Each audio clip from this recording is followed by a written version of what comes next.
Assalamu alaikum wa rahmatullahi wa barakatuh. Welcome to Muslim Skeptic Live. We're back after a very long hiatus.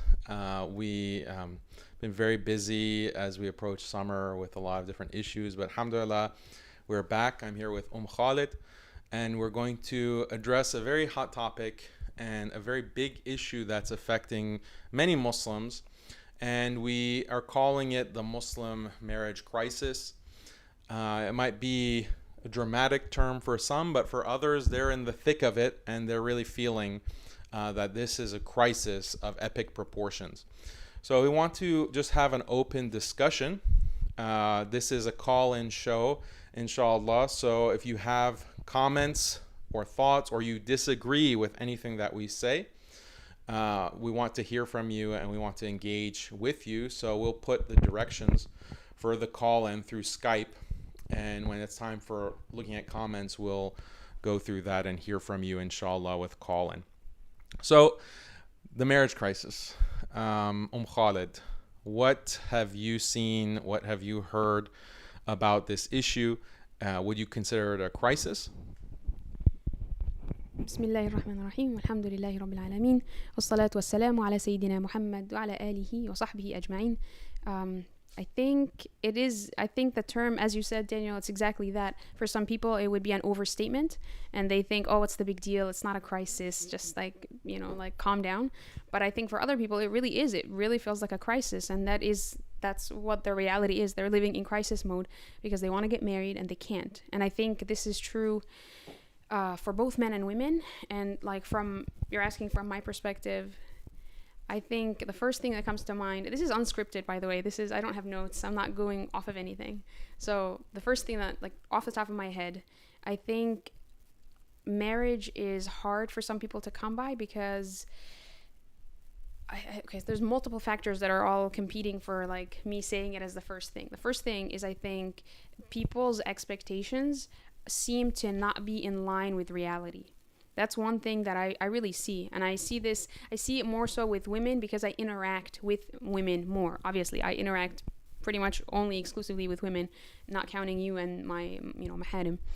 So yeah, I see it, and I'm sure it's probably in men and in women, but I do think that for some people, their expectations are just wildly off the mark. They just think, girls, for example, to start with women, a girl who wants to get married, she'll have all these wild expectations of the guy has to make this much money, he has to be this tall, he has to be this skin tone, he has to be from this nationality, and he has to look like his facial structure has to be in a certain way, etc., etc. So it's crazy. It's very specific. Structure? What do you mean? Yeah, he has to have good bone structure. He has to look like a model or whatever, right? So the people who have these expectations, are they themselves, have good bone structure? Well, that brings me to my next point, which is this is again. Don't get angry, all right? This is just for some people. This is true not across the board for all women or all men, etc. These are just generalizations. I feel like I have to make this point because people get mad and they say, oh, you're overgeneralizing. Oh, you're just making sweeping statements. This is anecdotal, but it applies to some people. It doesn't mean that it applies across the board to every single individual, right? So, but the other point that I wanted to make besides the wild expectations is the wild overestimation of self. The crazy, I think, self-perception that some people have. I'm a 10, and, objectively, respectfully, this person just isn't, in terms of, whatever they think is important, especially usually in the superficial culture that we're living in now in the modern world. It usually has to do with money or looks. And for girls, it's usually looks, so. What is the cause of this inflated sense of self? I'm sure it has multiple causes. For me, what I see the most is I think other women, women telling other women, oh, honey, oh, you're gorgeous. Any man would be lucky to have you. You look like a Barbie doll. You look like this or like that, right? So, they kind of pump each other up or, lift each other up. And that's one thing because... false flattery?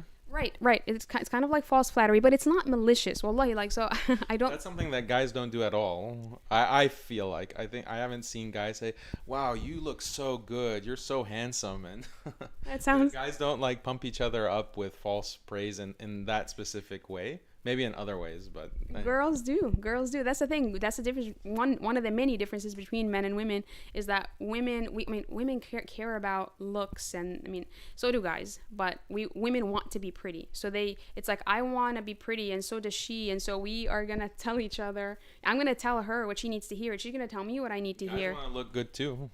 Right, but women are also cooperative. Like, even like in anthropology, and just like gender, like things about each gender. One thing that we all know that's like a given is that women are very cooperative, right?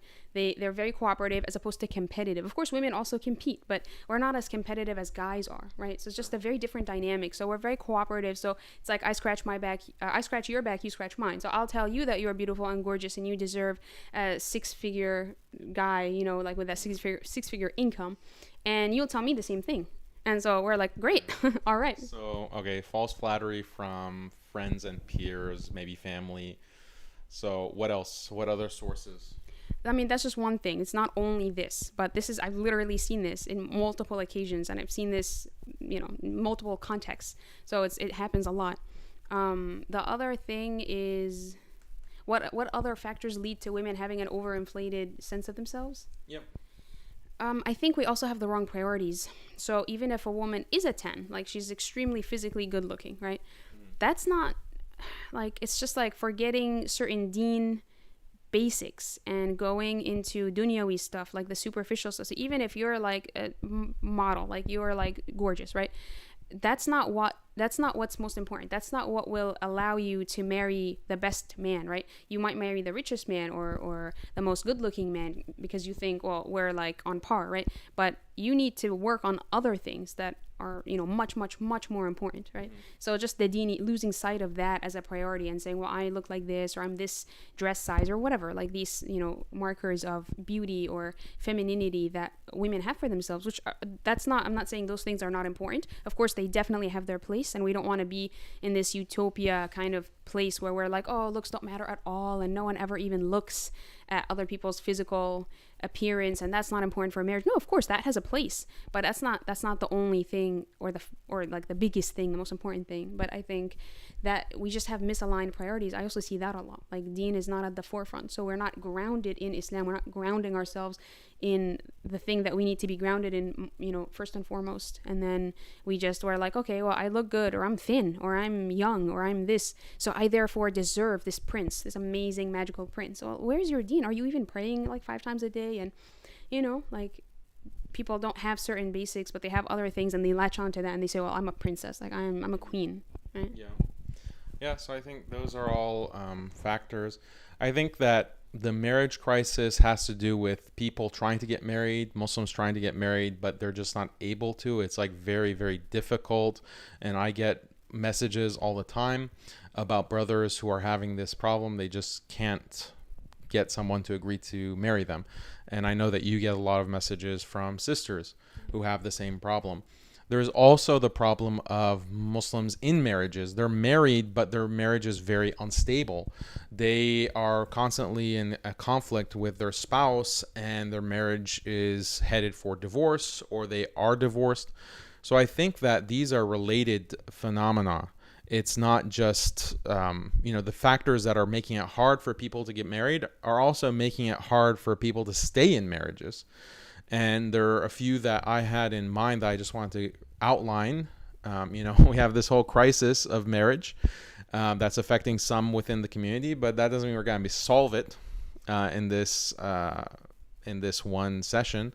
We'll talk about some factors and outline, but I think over-exaggerated idea of marriage, as you mentioned, very high expectations of what to expect in a spouse before marriage and then after marriage, because sometimes you go into the marriage with high expectations and then you're sorely disappointed, and it will lead to dissatisfaction. It will lead to feeling like you were tricked, and then lead to divorce. So that definitely, I agree with you there. That's a big factor. But I think there are other more, there are also cultural factors like very high mahar, and just making it very impossible. This is something that affects a lot of Muslims everywhere in the world. Like, it's not even in a particular culture. Even American Muslims where it's second generation or third generation. They're just asking, the families are asking for this impossibly high mahar.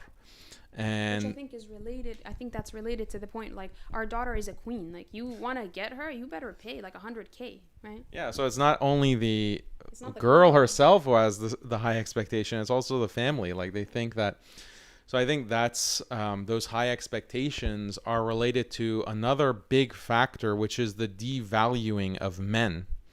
The devaluing of men. And this is something that is due to feminism.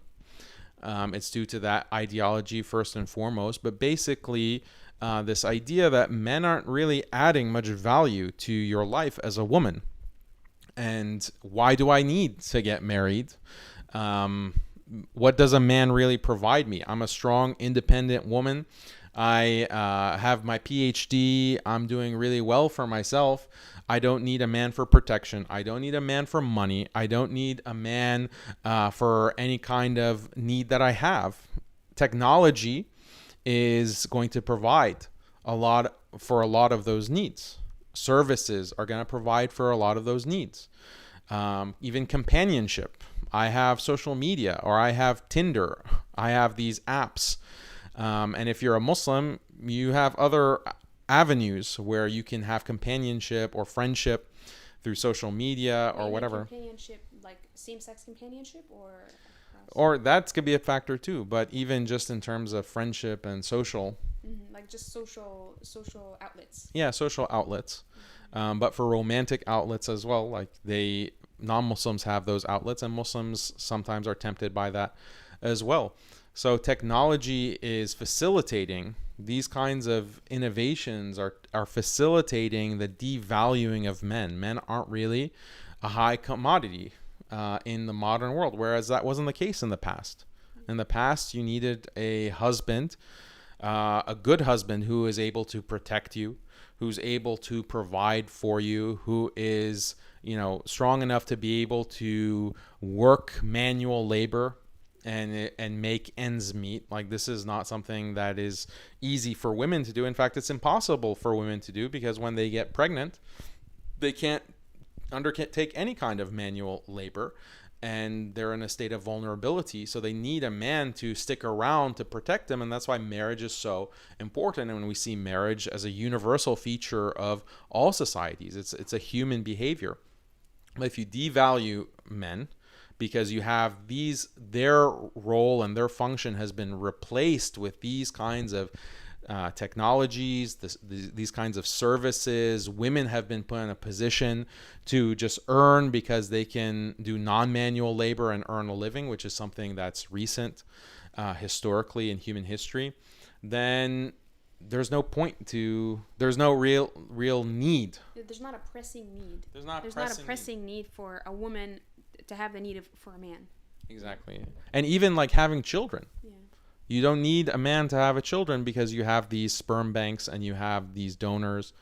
So even that biological need that women have to have children, that's also been replaced by these in vitro technologies, fertilization technologies.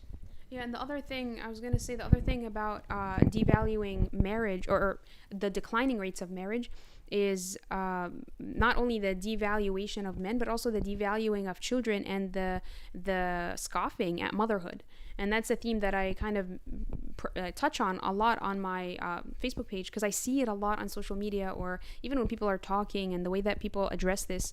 Like, people literally, it's like a scoff. You're scoffing and dismissing motherhood. We have this dismissive attitude of, oh, like, okay, you're a mother, okay, good for you, whatever, like, you're nobody, right? You do nothing. What do you even do all day, right?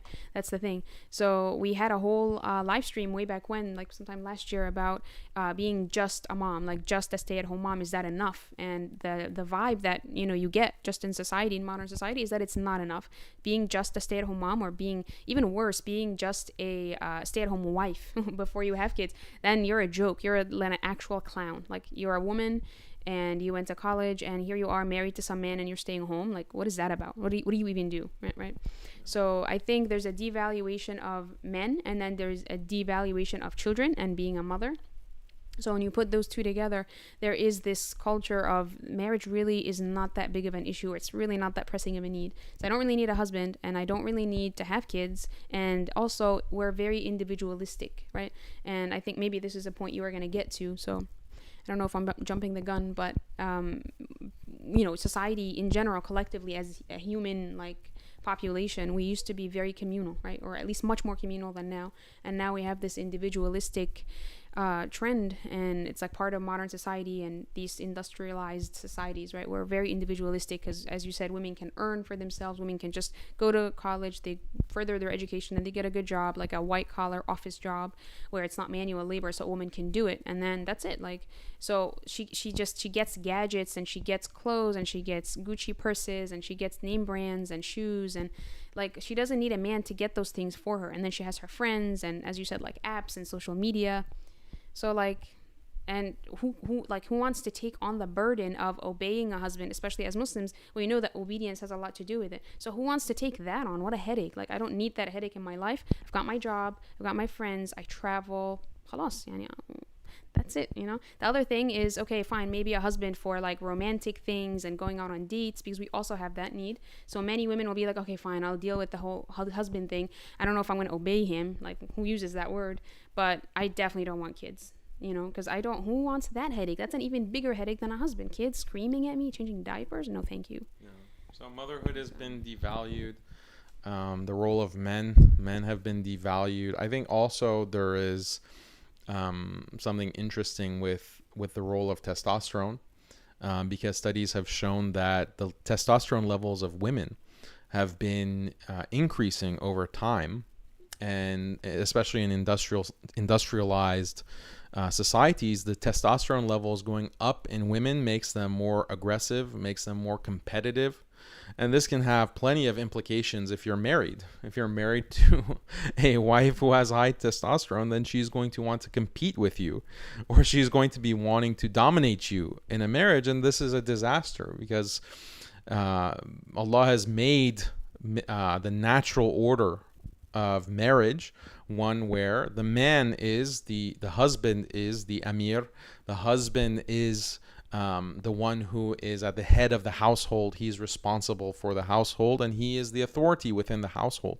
الرجال قوامون على النساء. That men are the authorities and caretakers over women. And this is emphasized in Islam very clearly in many hadith. And the Prophet ﷺ warns about letting women overtake you, letting women dominate you, and that this is a recipe for disaster when it comes to all domains of life. So this is something that testosterone levels increasing, and the scientific research actually indicates this on the basis of the tone or the pitch of women's voices. Their voices are getting deeper. they're getting deeper and deeper voices.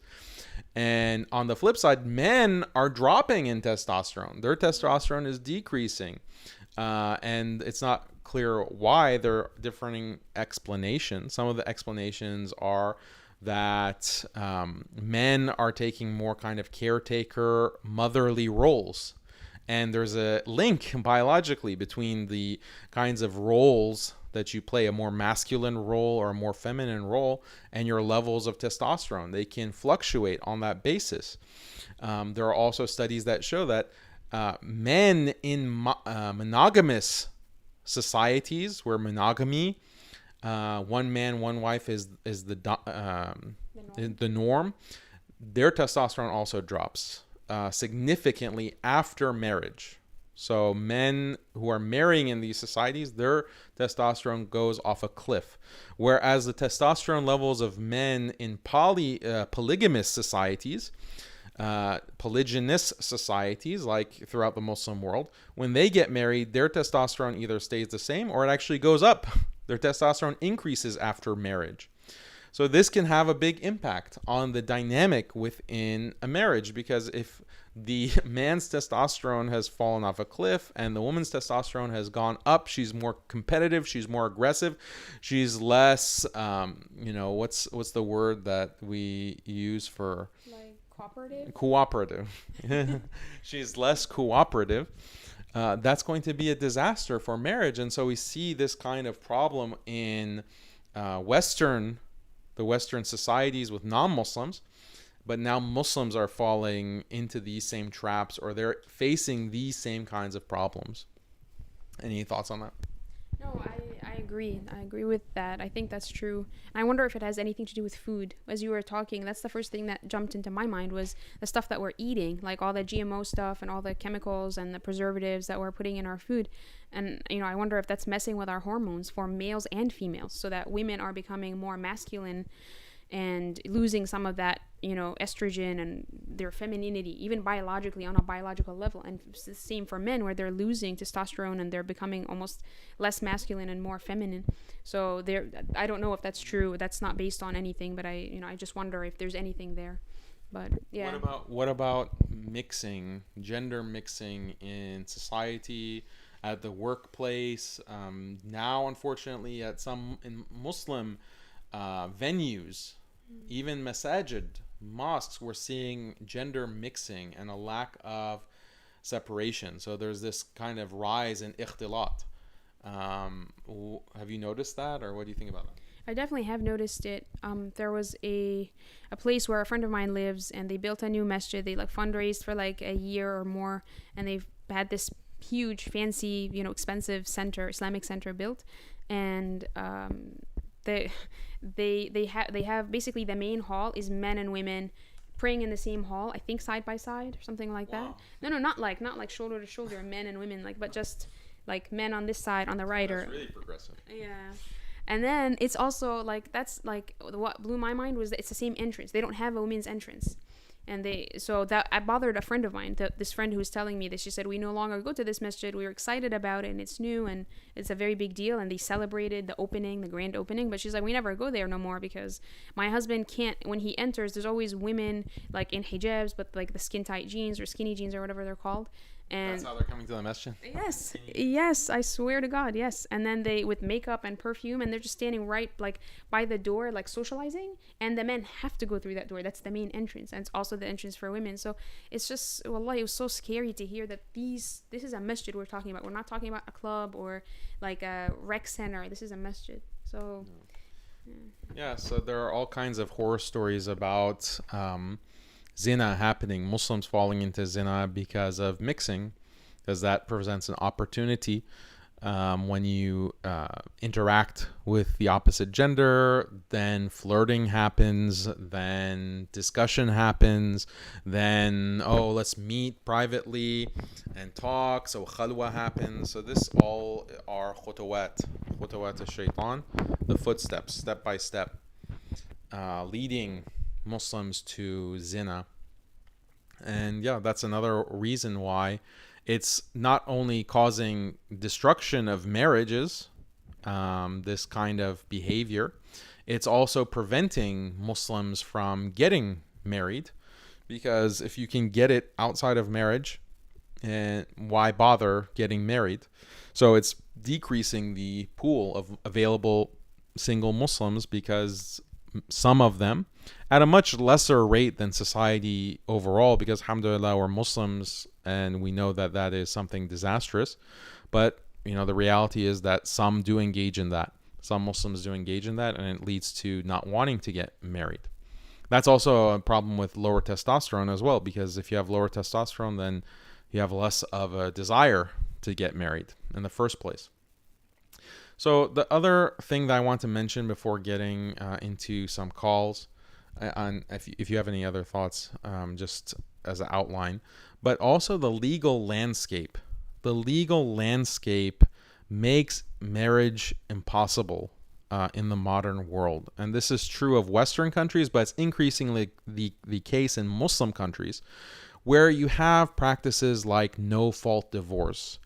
And what that means is NoFault Divorce if one member in the marriage, one party within the marriage, does something to violate the vows of marriage, cheats, commits adultery, or does something, very abusive or disastrous, then that can't be held against that person in divorce.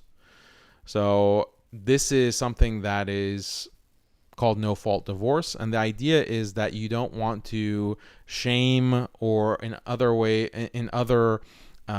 ways disadvantage a woman or a man who cheats, because that goes against sexual freedom to say that, oh, just because you cheated or just because you committed adultery, then you will get nothing in the divorce. So the way that no-fault divorce works now is that if imagine your wife or your husband, he cheats on you, she cheats on you, then he or she is entitled to half of what the other side owns.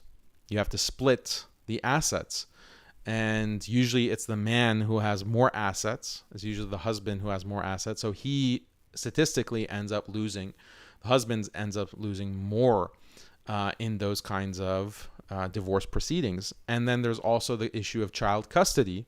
And child custody sways in the favor of women in the U.S. in about 94% of cases. And I've heard horror stories where the Muslim man married a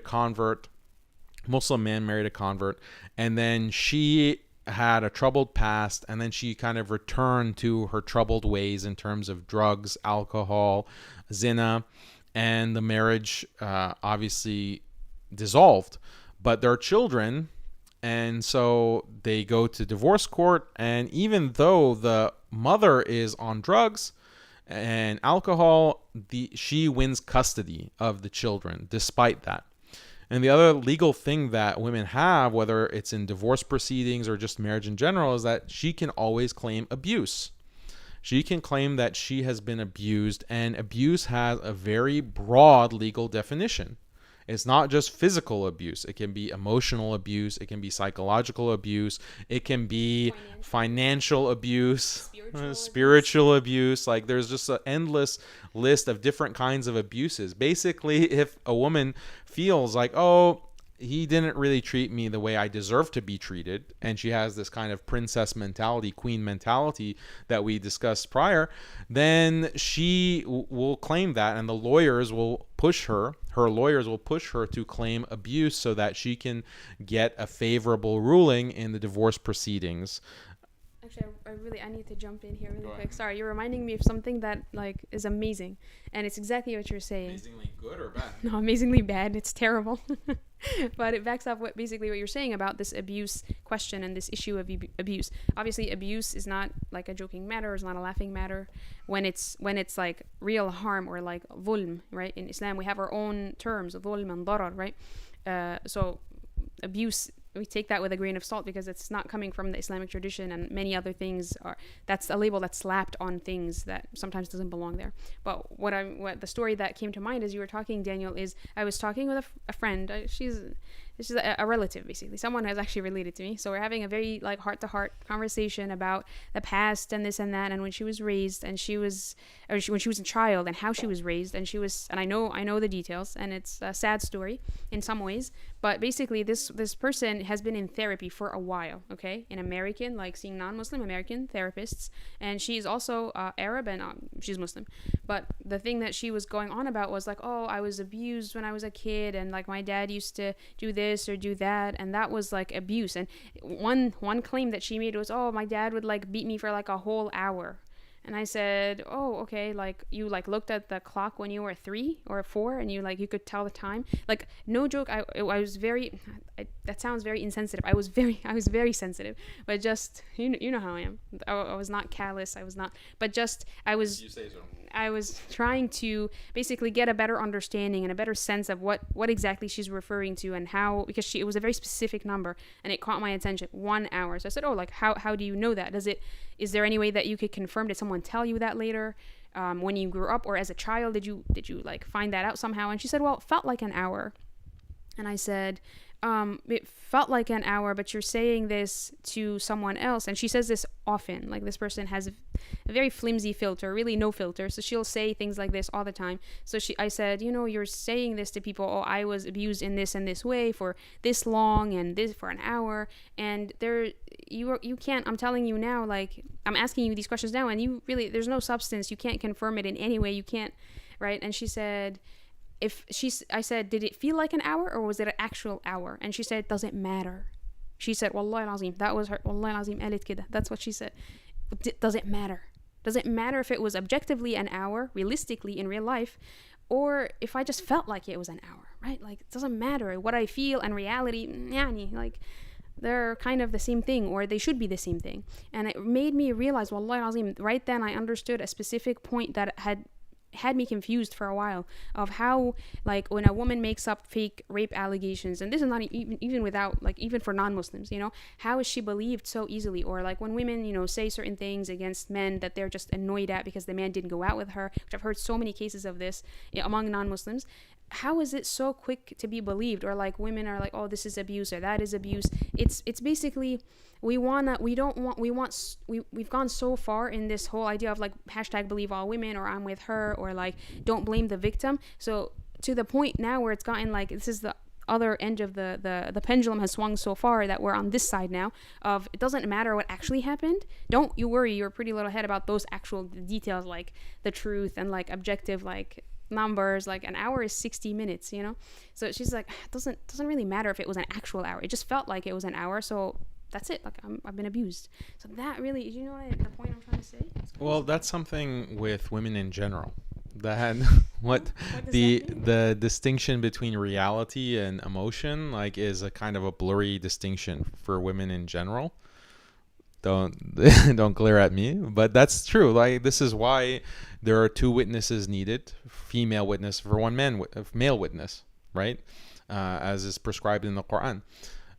Because of this phenomenon, like, it's something that also is proven when you look at neurological studies, that this kind of barrier between what is objective reality and what do I feel, women have less of that because they're more emotional, and this is a fact of nature. It's not about culture, or it's not about one particular culture. This is universal.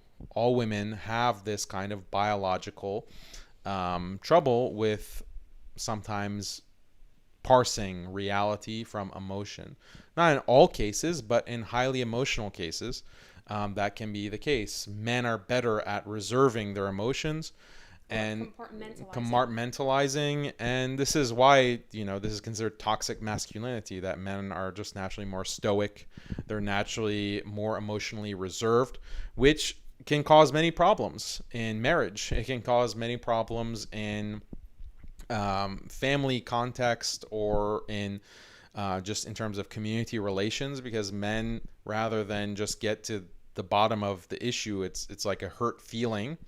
They don't express their feelings very well, so it leads to all kinds of conflict. So we're not just saying that being emotional is bad. Being emotional is actually very good, and being in tune with your emotions is very good when it comes to the family context, and women play that kind of role as glue.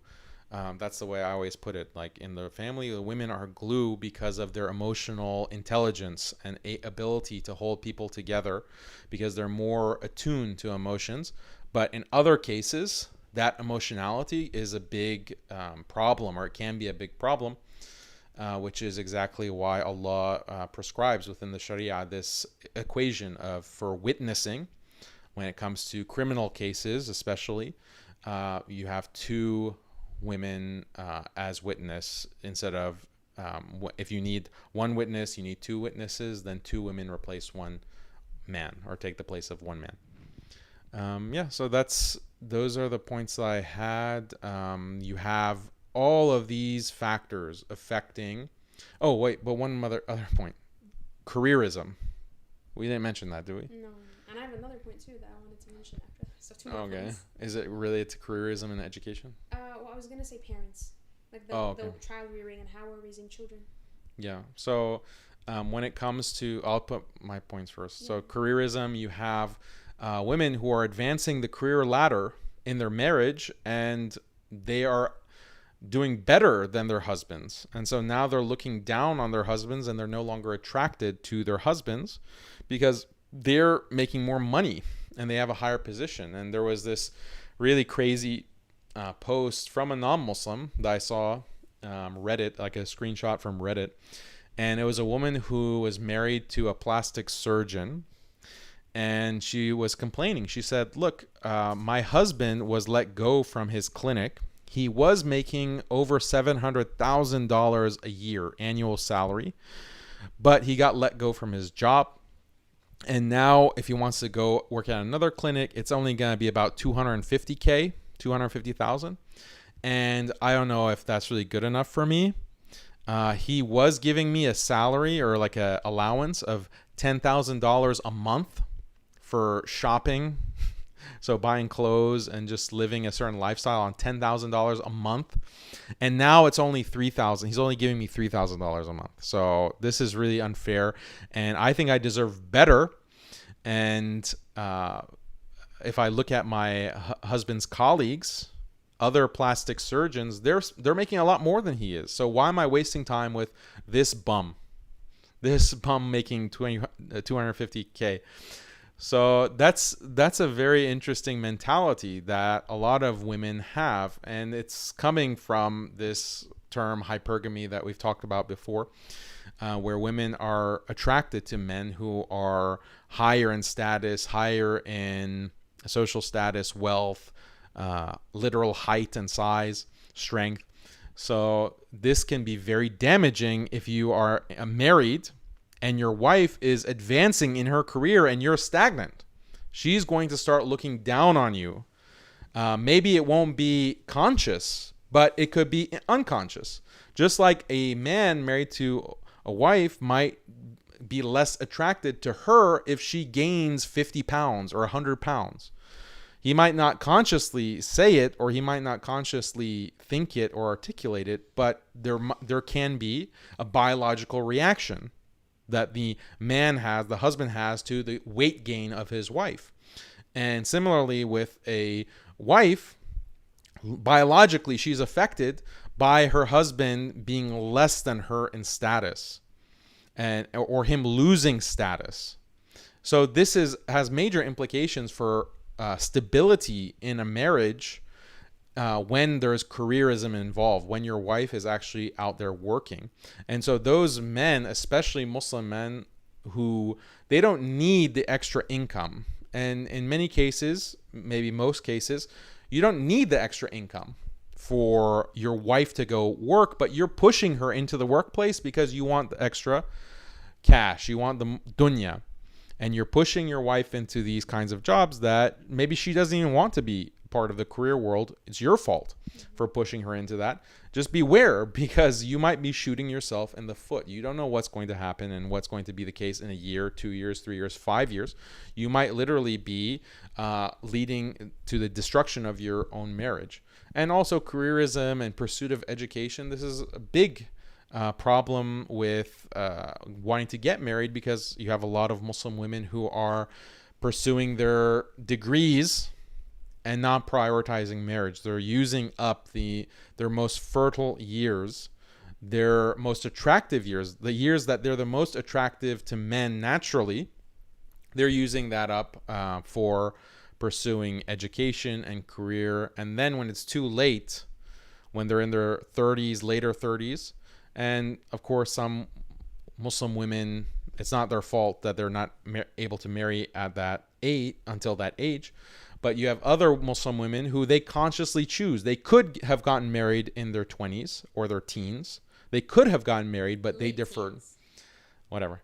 They're teens, and they, as I mentioned, my grandmother on one side married when she was 13. And that was a common practice in Iran. It was a common practice in Egypt, I'm sure. So we can save that for another discussion. But why are you waiting to get married? Because of careerism, because thinking that you're going to get fulfillment in a career as opposed to a loving husband, loving children, a loving family. You want to dedicate the best years of your life in your youth to a corporation or a university. So that's another big discussion, but it's related to this marriage crisis. So I think we covered a lot of the main factors just in outline form. I have another one. Oh yeah, go ahead. I'll try to be quick. So I'll put the directions for calling in on the screen, so you can start. Just message us on Skype, admin@muslimskeptic.com. And if you can just write a brief sentence to give us a sense of what you want to say, so that we don't have repeat callers or repeat things being said. And if you disagree, mention that you disagree with our point of view, because we definitely want to prioritize if you have a disagreement with what we have to say, so that we can have a back and forth, inshallah. So go ahead. Okay, so as you guys are getting ready to call in, just I guess two super quick factors that I want to add in that I'm not sure have been discussed. The first thing is parents, as I said. So I think one part of the problem is parents raising their children with marriage, with like various thoughts on marriage and preconceived notions that the kids grow up with. Either sometimes it's indirectly, if you grow up seeing your parents' marriage and it's a disaster, and you can see them screaming and having like screaming matches across the dinner table or like in their room, you can hear them yelling at each other and like name calling and cussing. That's the reality for some people. And the parents are not careful to like act in a certain way because they know the kids can hear them, and they really shouldn't be name calling in the first place, right? But that's the reality. So the parents indirectly will affect their kids' view of marriage and their understanding of what marriage should be and how it works. And so those kids grow up and they want nothing to do with marriage. They're like, no, I'm good. I'm going to go to college. I'm going to do my degrees and rack up different degrees, because the last thing I want to do is like go back to what I finally was able to escape from, which is my parents' insane marriage, right? So there's that, and then that's indirect. But I think there's a direct influence too that parents have, which is just to kind of tell their kids, and especially their daughters from a young age, honey, you need to do your PhD.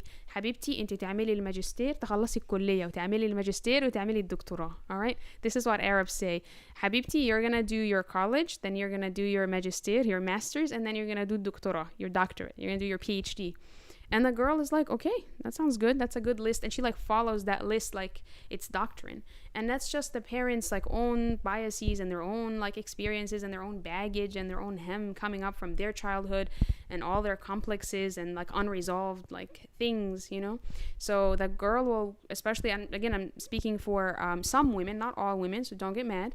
Some women, this is exactly the case. And so they grow up thinking, this is my path. It's like my parents have always drilled it into my head. And sometimes it's fear. It's parents are scared because they don't want their daughter to go through any pain in terms of dunya. They don't want her to rely on a man who may forsake her or may betray her in some way. So she's going to fend for herself. They're going to make sure of it. So the girl does, but then she doesn't get married. Guess what? That's the result, right? So parents, I feel like, play a big role also, or they can, sometimes.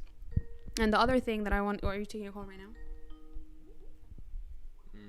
Okay, one last thing that comes to mind is not understanding gender roles or not agreeing with gender roles. I feel like, this is a whole can of worms, and we did like a video on gender roles before, but I really think that one thing that some people don't want to get married because of is this like, especially if you're a Western Muslim who's grown up and was raised in the West, and you've seen like, you've like got hit with this feminism stuff and it's like poisoned your mind. You'll just be like, look, I'm Muslim, alhamdulillah, but I'm fine with it, but I just don't want to enter marriage because I know it's going to require things of me that I'm very uncomfortable with, and I'm just not ready to do. I'm not ready to submit to a husband. No, thank you. Like, I'm fine on my own. And for men, even sometimes I'm not ready to provide for a woman and kids. Like, no, like the whole individualistic thing comes up again, and we don't want to. But this point specifically is about gender roles, like not understanding them and not wanting to comply with them because we're too busy like having fun, Yeah.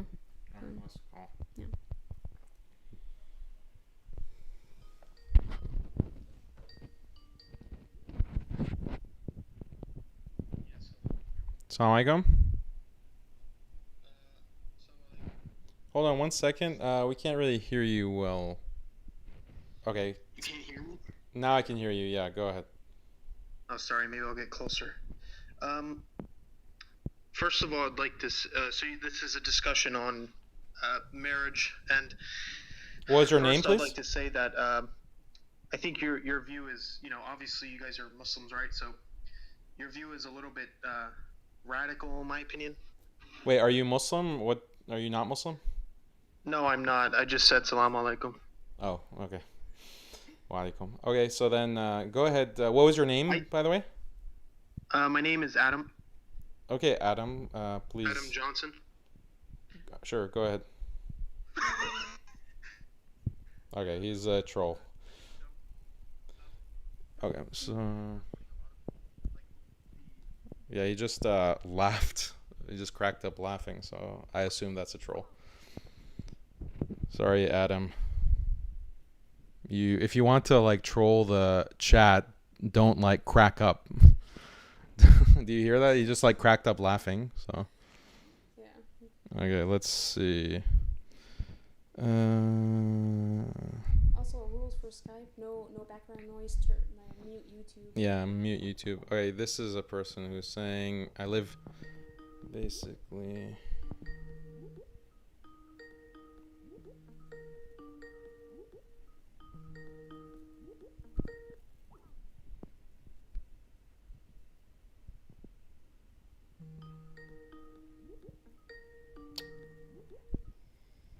Assalamu alaikum. How's it going? Good, alhamdulillah. Yeah, what's your name? Sebastian Moya. Okay, Sebastian. Go ahead. So I'm a Hispanic revert to Islam, and Sure. here where I live in Dallas, basically the community here is an Indo-Pak community that's very wealthy. Pretty much they make the same figures as we discussed with the whole doctor thing. So for me, finding a spouse is basically impossible because especially this women want to marry people that are higher in status than them, and basically for me it's basically like a long shot. Especially here when we have a community in Plano, Texas, Epic Masjid, that it's like Pakistani Beverly Hills. It's basically what Westwood is for the Iranians. It's very wealthy community, very affluent, $1 million houses next to the masjid. This is a kind of community that I'm nearby in the Dallas area. What do you think about that? Yeah, so you're having trouble finding someone. Have you approached anyone for marriage? Yes, I have. I have used the app Salams and Smash, but there's no success. I mean, There's no success. So are you limited to just that Plano area? Like, can you like? I mean, I found a little, like a tiny success, like outside, like pretty much in other countries. People are in a whole other countries or 5 states away, 10 states away. So it's a local area that's difficult, but outside is a little bit easier, but still hard. So are you working yourself? Like, do you have a job? Yes, I do have a job. Okay, and so you're making it's like a regular salary, right? Or no? Yes, it's a regular salary. Okay, and how old are you? I'm 24. Okay, you're 24, so you're making a job. What is your job? I work at the airport for a contractor. Okay, so you're working at the airport for a contractor. Are you attending the masjid there, or in Plano? Yes, I do attend the masjid from time to time because it's far from my house, but I do attend the masjid from time to time, like Eid but there's a masjid that's closer to me that I attend a little bit more often. But it's the same community, so it's just like the Plano masjid. It's a well-known masjid with Yasser Qadi and Ustad Bahur and. Okay, so have you approached them to ask for assistance with marriage, or have they done anything to assist the community? I mean, yeah, the community has done a little bit to assist. Some Moroccans, I've connected with some Moroccan sisters, and it has never worked out. It's like 3,000 miles away in Morocco, so they have tried that, but it hasn't happened. Okay, so you're still young though. You're 24, and it can take a while, especially for younger men, because women are looking for security and they're looking for, which is again a legitimate concern. Just like it's a legitimate concern for men to consider the beauty of a woman, as the Prophet ﷺ mentioned. That's one of the reasons that women are married for. And similarly for women and their families, they're looking for men who have a man of means. That can be exaggerated, as we've talked about. But you're 24, so I would just say continue trying and continue, shoot your shot, basically. And there's no problem with trying and it not working. But as a man, unfortunately, like Muslim men, you're facing an uphill battle. That's really the unfortunate reality because of these factors. It's like a structural problem that we face that is not only with the legal system, not only with the social expectations, but even biologically because of these testosterone levels. The cards are stacked against marriage. So I think that right now you're still, alhamdulillah, you're not that old, 24 years old. I think you still have a lot of energy to go, inshallah, to pursue this. All right. Thank you very much, and I'm a big fan of your videos, and thank you very much. No problem. Thanks for calling in. Assalamu alaikum. Okay, bye-bye. Did you have any other thoughts on that? I was just going to say, I know the brother's a convert.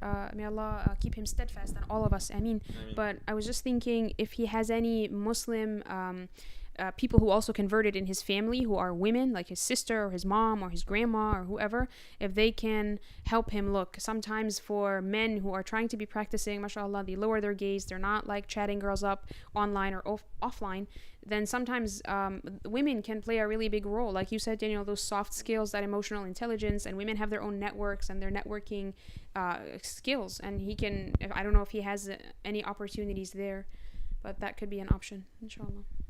Okay, here's another call from someone who is also a revert. Calling him now.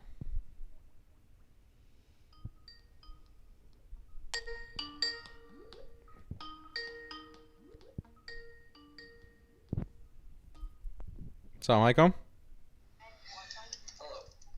Hi. Hello? Hello? Okay. Hello, can you hear me? Sorry. Go ahead. This is Garrett? Yes. Hi. I'm from Central Wyoming. My name's Garrett. Yeah. Okay, how's it going, Garrett? I'm doing well. But yeah, that's my problem. Central Wyoming, there's basically no one here already, and then you have to compound that with the fact that it's a predominantly Christian state, and I just don't know where I could run anyone. Yes. Sorry. No problem. So you're in Wyoming, you're a convert, it's mostly Christian. He hung up, so we can just oh, you're still here? Yes, I'm still here. Sorry, okay. It's just bad internet. Okay, no problem. So are you also working? Yeah, oil field, about $60,000 a year, although I'm also in school for being an accountant. All right, mashallah. So that's like above average earnings, especially for where you're living in Wyoming. Not really. It's not? Wyoming's a very rich state. Oh, okay. The average, I think, in the U.S. generally is around 40 to 50K. So for men. So about 65 to 70 here. Oh wow. Okay, I didn't know that about Wyoming.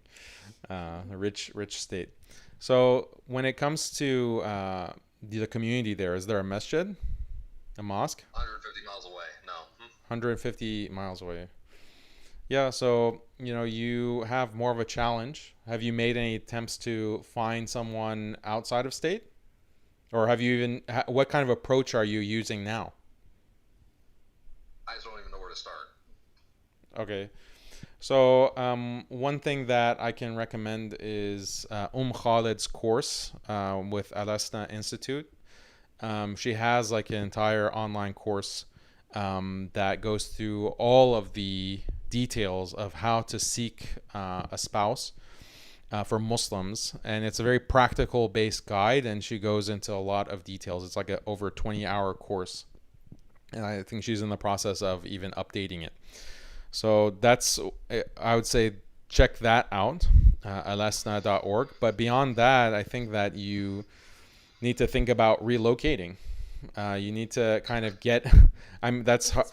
if it's possible, if you can go without marriage for whatever reason, and you want to continue to work, then that's one thing. But if marriage is really a priority and you want to start a family, then you may have to consider just moving to a better area in terms of there being Muslims. Yeah, I'm 20, so I think I'd probably just wait a few years. Oh, you're 20? Your voice, you sound much older than 20.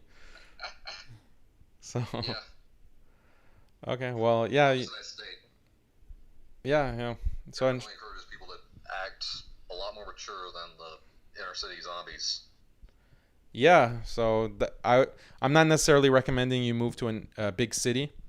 It might be better to be in Wyoming, but there are other, places that you can find Muslims, or you can even travel. So there's no reason, you're making a good salary, and there's no reason that you can't travel internationally and look at different countries. And if you approach it the right way, you can find good Muslim families and be able to, marry their daughter. That's something that I know people have done, Muslim friends have done, because for whatever reason, or the reasons that we just talked about, it's very difficult in the US and the West in general. And so they have taken that path, and they're very happy, actually. So I would say broaden your horizons. The same thing I said to the other caller. Don't feel limited to your location, especially if you have a job where you do have some vacation time and you can travel, see other places. And it can really, when you go to a Muslim country, whether it's in the subcontinent, or it's Southeast Asia, countries like Malaysia, countries like Indonesia, countries in the Arab world, there's a lot of places that, they are perfectly fine marrying their daughters to converts if they're good people, good Muslims. So, something to consider.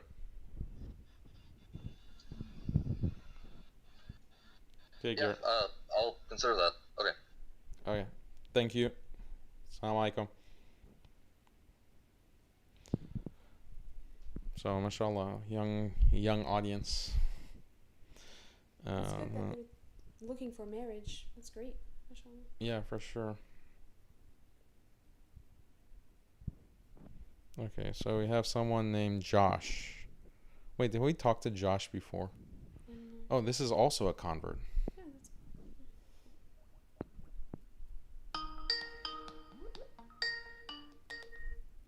Assalamu alaikum. Hello? Assalamu alaikum. Can you hear me? Wa alaikum salam. Yeah. Thank you. Daniel, appreciate the platform that you guys are offering here. My name is Josh, and I also live in Texas, and I'm also a convert. Hey, Josh. How are you? Very good. Alhamdulillah. I just wanted to kind of caveat on some of the points that you made. Sure. I'm divorced myself, and a lot of the stuff that you mentioned kind of spoke to me, especially when it comes to the devaluation of men in these types of marriages. Particularly, what I noticed was that, in the West, there is less of an emphasis on men's rights over women's rights, and there's this phenomena where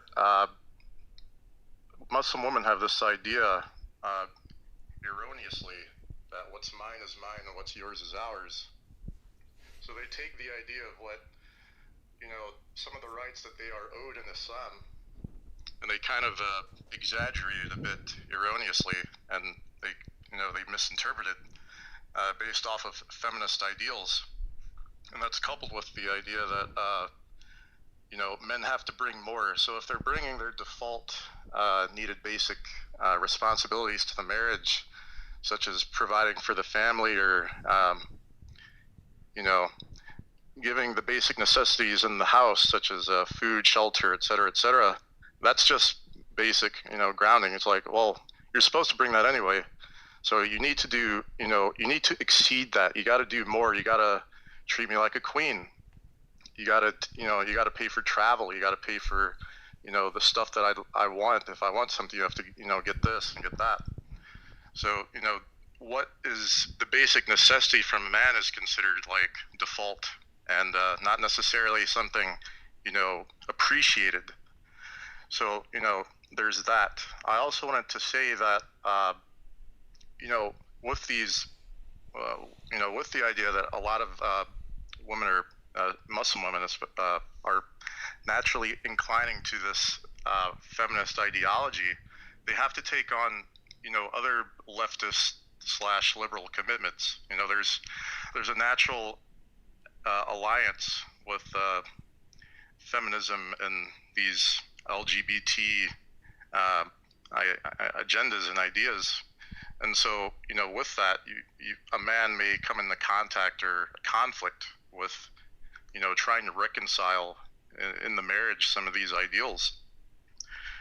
I was going to touch on marriage laws that you mentioned that are also unfair, which is also kind of incentivizing men to stay away from marriage, but you kind of touched on that. But men are seeing this, and they're choosing to stay away. And if they'd like to protect themselves with something like staying out of the legal marriage entirely, like just doing a Islamic / religious marriage, or possibly doing a prenup to eliminate that risk, a lot of women don't want to do that. They want the security that comes with the legal marriage, so that incentivizes men to stay away.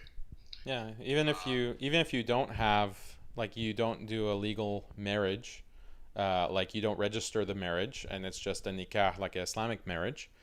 Even then, if you're living in a common law state, they can still say that this is a common law marriage, and Right. even if it's technically you haven't registered the marriage, they'll say, well, you consider her your wife, so she's entitled to all of those same rights, and it doesn't matter that you haven't registered it. Right. So Yeah, they've basically blocked every single possible way out. They've made it absolutely impossible for men not to be subjected to this kind of unfair legal system. And I know that a lot of, there are Muslim women who get abused, or they face a bad marriage, like a bad husband. But what they don't understand, I think, is that the kind of discrimination against men is systematic. Like, it's built into the legal system, and it's because of this kind of feminist liberal agenda that's been running wild. And this is not to blame women, right? Because men can be feminists, and men can be these kinds of white knights, and they're the ones who, I would argue, have the lion's share of the blame for being these kinds of white knights who are putting in place these feminist kinds of laws and these feminist kinds of restrictions that are making it so hard for men to get married and stay married. I absolutely agree with that, and I just wanted to say one last thing in regards to that. You have two responses from men when it comes from this feminist push. You have the white knights, like you mentioned, that give in to all of the women's demands and requests. And when you go this route, you end up in a rabbit hole of continuously submitting to the demands and requests, and the more you give and give, it never satisfies that craving. So it's just the wrong answer. And alternatively, you have the answer where the man says enough is enough, I'm just going to leave. I'm not going to deal with this. I don't want to end up being a lobotomized drone and just submit totally to every one of your whims. So yeah. I think both of those responses kind of put fuel to the fire for this Muslim marriage crisis. And inevitably it becomes very difficult to find a suitable candidate from Muslim women, particularly in the West.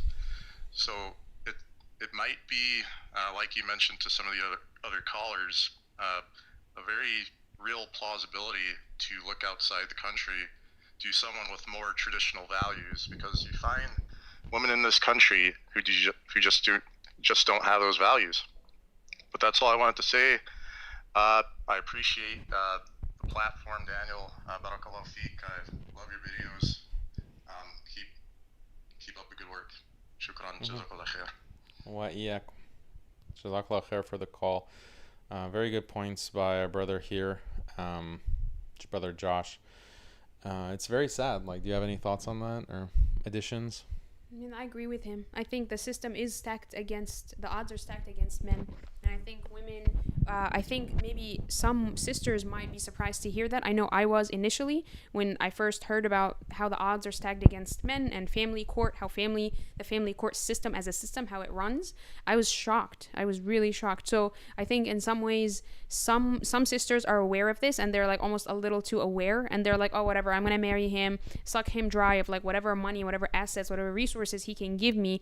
And if he, like that plastic surgeon example, if he slacks off or his income decreases or it's no longer to my liking, then I'm out because I know I can do that pretty easy. And then for some women, they don't know that. So they still think we're in that phase of life where women were the only ones who are being like oppressed or wronged. But now men are being wronged very greatly, especially in the American Western marriage system. Yeah. So we have a sister here that has, I think, disagreeing points, but she is not answering.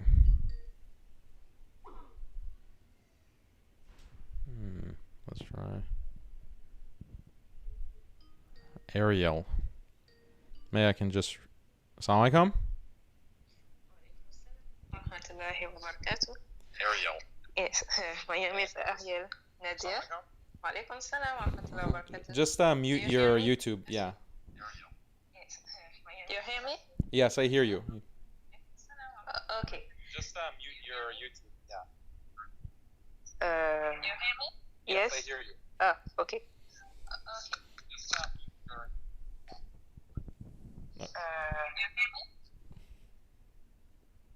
Is it muted? Hello? Yes. Okay, yes, okay. There was Echo, a gap between YouTube and Skype. So I'm a revert also, but I'm from Ivory Coast. This is where I was born and where I grew up. I was Christian before. Inshallah. And alhamdulillah, I'm Muslim now. Alhamdulillah. And I'm married to an American man, alhamdulillah, American Muslim. Mm-hmm. And so the point that I wanted to share was like from an African perspective, the issue of marriage is like for generations, Muslim women have been suffering in their marriage here because like they were not the breadwinner, they are just women. There is a big societal, I don't know what to say, like here men are not diminished and the opposite of like in Western societies. Yep. So, but they are like the boss in everything, especially in their home. But most men would just be,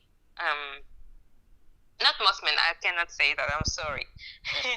But a lot of them will just be not respectful to their wives. And what came to my attention when I became Muslim is like many Muslims just ignore their religion. They don't learn their religion. They don't know their the boss.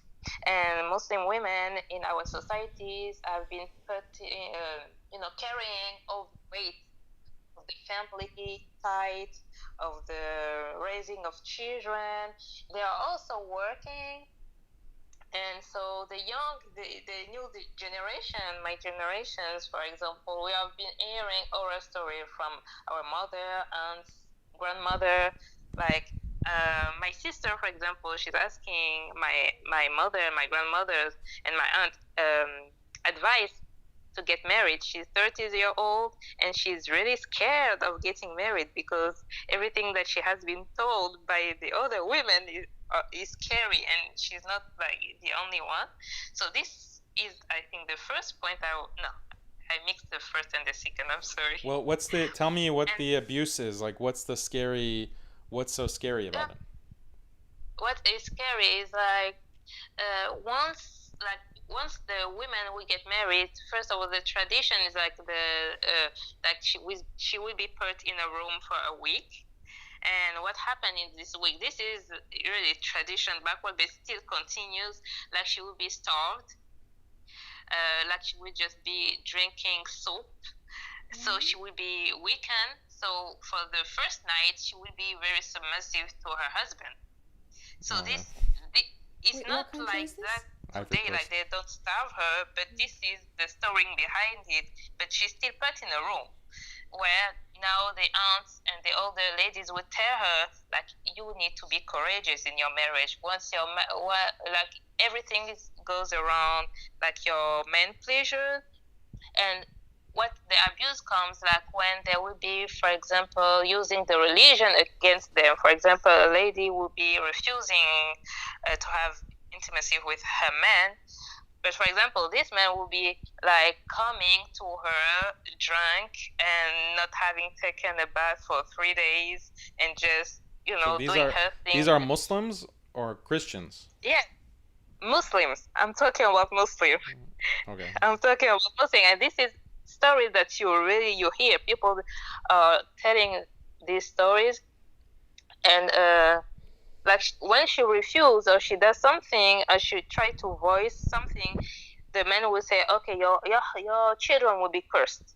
Your children will be cursed because you don't do this and you don't do that. Or there will be men, for example, they have extramarital liaisons. Did you say so? Yeah. Liaisons, yeah. Yeah. Yes, and this is very common, and bring the child from outside, and the lady is obligated to raise this child, to accept this child in her home. She doesn't have a thing to say, and if she would talk, even her parents would say, "Oh, you're not the first lady to have this issue. Just be strong and deal with it." And if often, like if the lady wants to leave, her parents would be the first one to bring her back to her marriage, because it seems like it's a very shame to get divorced or for the lady to leave. Whatever the man would do, like he would always be right. And this is like the more traditional African society is like that, like many pressure is put on the women. But it starts to change with the young generation because of these things that they have been witnessing. But also, like in the upper class society, the definition of success, what we have been told is that the first husband of a lady is a job. And so you're not considered in the society unless like you're making money, and your husband would not respect you unless you're making money. And in fact, if you don't make money, you will be like he will just not care about you. This is what we have been told. Yeah, so there are a lot of problems here. So it seems like there's just a lack of Islamic knowledge. Like there's just with these traditional societies, I don't know if they'd be considered traditional, like maybe traditional African, but it's not traditional Islam that allows these kinds of practices. No, Islam. Absolutely not Islamic. This is like alhamdulillah, for me, since I became Muslim, I'm trying to learn my religion, and alhamdulillah, I find that Islam is going with the fitrah. So I'm very happy. Alhamdulillah, I was very happy to learn that I don't have to go work. Alhamdulillah, I always dream to have my family and take care of my children and my husband. But you have this internal conflict, because on the other side you have your family and your parents that has been telling you need to study well, to have a good job, to make money, and never hand your hand in front of a man. Don't wait for a man to give you money, because it would be dishonorable for you. Dishonorable. Like it would be a shame. Yeah. And still now, I'm married, alhamdulillah, but it continues. Like when are you going to work? And you're like trying to find excuses because you know that they don't understand. But and this is sad because they are Muslim people. Yeah. So it's not that I disagree. It's just another explanation of what's happening. Yeah. So do you think what about this dishonor? Like, what would you say to that? I mean, I think that's. I want Khalid to give her comment on Yeah, what you just salam said. alaikum, sister. Your stories are really they're really frightening, and they're very, you know, subhanallah. There's a lot of different cultural backgrounds, and people come from all different places, and each place has its own, you know, traditions before Islam. And when Islam comes to a place, some of those traditions still kind of stay around, and they don't. And even if they're anti-Islam, like what you're describing, this woman drinking soap or being barricaded in a room for a week or whatever, like that is just nonsense in terms of Islam. This has nothing to do with Islam. So alhamdulillah, and you recognize that, mashallah, and you're a Muslim, mashallah, alhamdulillah for that. But it's just, it's, you know, Muslims, like Islam doesn't prescribe any of this. So their solution is to you know, learn our deen and to be, you know, well versed in it, understand the rights of women and the rights of men, and the duties of women as wives and the duties of men as husbands, and not go, you know, over those limits and not exceed the bounds set by Allah subhanahu wa ta'ala, because the bounds that Allah sets for us, his hudud and his ahkam, his decrees, are for our own benefit. They are for our own good, and we contradict them and we go against those commands of Allah at our own expense. So we pay the price for that, like the cultural norms that you're describing, which are really very sad. Subhanallah. So may Allah make it easy for you and for all the women in that society. May Allah make it easy. Yeah, I also think that, you know, that with parents pressuring, like, oh, you need to have a job, otherwise this is dishonorable because you'll have to, something happens to your husband. This is terrible advice. This is really, really bad advice, and it's not something that we find in Islam. It's not dishonorable for a woman to rely on others. In fact, that's the default, that she has to rely on her father first and foremost. Then she's married, and then she relies on her husband. And then if she is for some reason divorced or her husband dies, then she relies on her family again. Her father, her brothers, her paternal uncles, and so forth. And then she can also get married again. So this idea that we have to depend on a corporate life, otherwise it's dishonorable. What about the dishonor of abandoning your children because you have to go work when you don't really need to go to work? You're just trying to avoid, you know, this cultural stigma, but your children are being raised by strangers. Your children are being raised in a way that's contrary to Islam or contrary to the values that they should be taught.